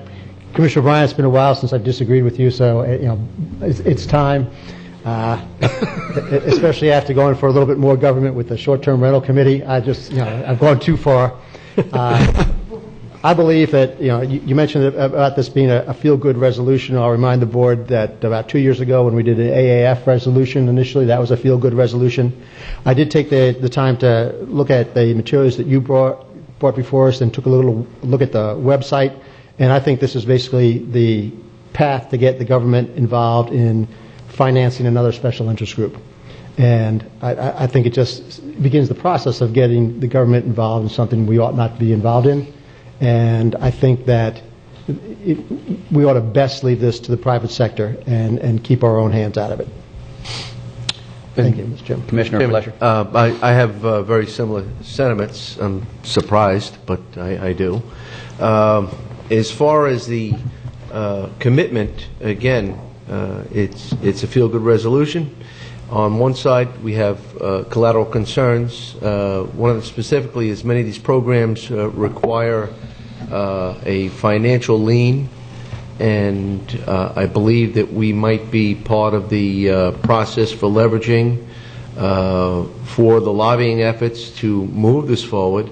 And I believe some of the collateral concerns are a financial lien, and I think that people who want to look at solar panels on their home may not be realizing, may not be looking at the fine print that they do have a 20-year commitment, a lien that's on their house, and when they go to transact their house, there is a lot of activity. They're probably first to call on those liens. I believe that this is a private entity that should be left a private entity and not have our governmental hands involved with that process. Allow it to be promoted, allow people to have the choice, and that's all I'd like to say. Mr. Zorking, any thoughts on this? No. Okay. All right. Commissioner O'Brien, I didn't mean to run you up the flagpole and them. No, I am not married. Okay. I'm not married to this thing at all. You asked me to review it and bring it forward, and I've done. I don't hear support for it, so I'm glad to go ahead and move to the next item. Okay. That won't happen again. What I'll do is if I ask you Mr. Chairman, I have no problem. Okay. Every once in a while we got to throw Bob a bone, just kind of to give him the opportunity to happy. Think he's doing something good. So he could, throw in a Greek philosopher's name somewhere. Yeah, I don't have any problem. In defense of you placing him in the line of fire, I did not hear any great passion in Commissioner O'Brien's voice that he would fully support this. So I'm perfectly happy. Thanks for taking one for the team, though. All right, let's talk about the Lagoon Council. It's a massacre day. All right, let's go into the the minutes of the May 12, 2015 Emergency Services District. Second. We got a motion from Commissioner O'Brien with a second from Commissioner Solari. Any discussion? Now Bob's coming back on my side. Come support now. I see that. See how quick that worked. Well, he saw a lifeboat. All those in favor say aye. All opposed, nay. Motion passed unanimously. Next is the conceptual temporary site for Fire Station Number 7. Welcome, gentlemen. Well, good morning. For the record, Brian Burkeen, Assistant Chief, Indian River County Fire Rescue. Commissioners, what we have today is to bring you up to speed on where we're at with the temporary location for Fire Rescue Station Number 7. As we know, Fire Rescue Station 7 is located on 82nd Avenue at 12th Street. And we were looking at placing a modular unit to expand and increase our performance abilities and enhance our responses to the West County area. As much as Station 14 is proposed for the 66th Avenue, 26th Street, we're looking at relocating Station 7 to increase those response times. So with that being said, we've entertained many properties out in the West County area, and I provided you guys backup as to all those locations, and the agenda item was written specifically for a piece of property that was located on 99th Way, out just west of 98th Avenue. Since that agenda item has been written, we've kind of reconsidered and had some other properties been brought to light, thank you, Commissioner Zork, that are probably more suited and much more renter happy as far as yearly cost. And so today we'd like to present those to you as well, and I'll entertain any questions that you have. Let's get this to pull up here.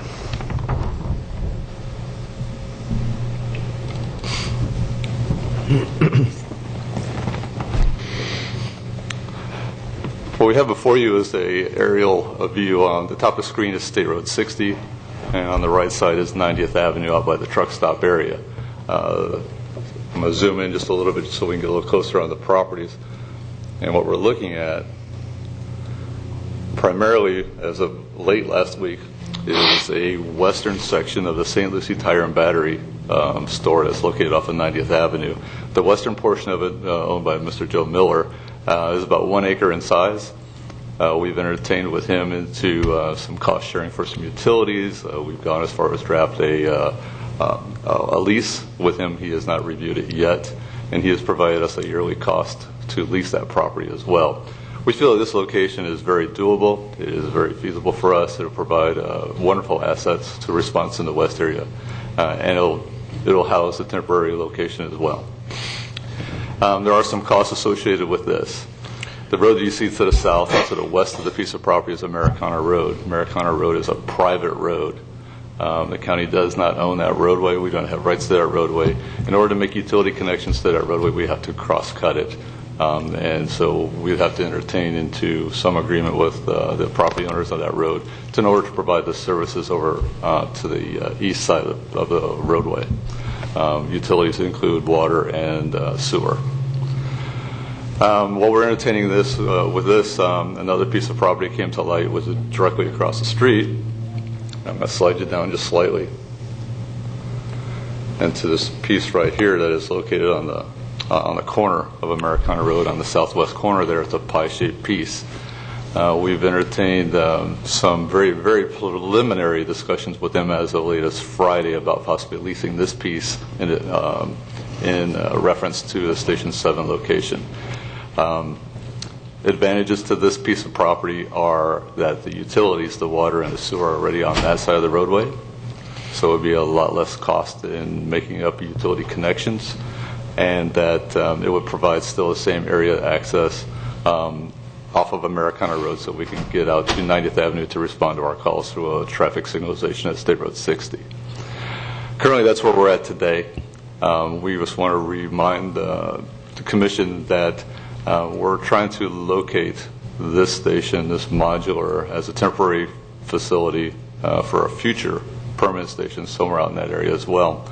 And that we're trying to use taxpayers' dollars wisely and not rush into anything that's just because we have to. And so that's what's before you. I know the agenda item was written as for the other piece of property, but we're going to ask you to not make any motion on that piece of property and allow us a few more days to work forward on these pieces.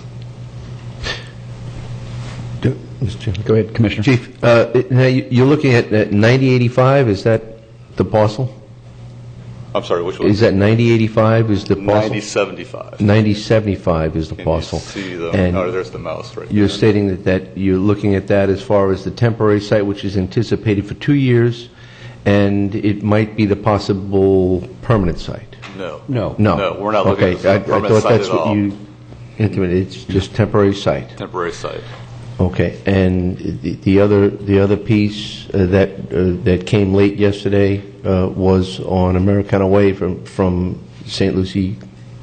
Yeah, it's just flip-flopped around. We were originally entertained St. Lucie Tire and Battery first. Right. As of late last week, And as of yesterday, we got no more conversations about the Americana Away property. And you're stating that these two parcels are probably more favorable than all of the others that were listed? Correct. And I did see some concerns with some of them, so I have to respect it. So what are you looking to do today? Well, the staff's recommendation today is that this is a conceptual approach to what we're trying to do.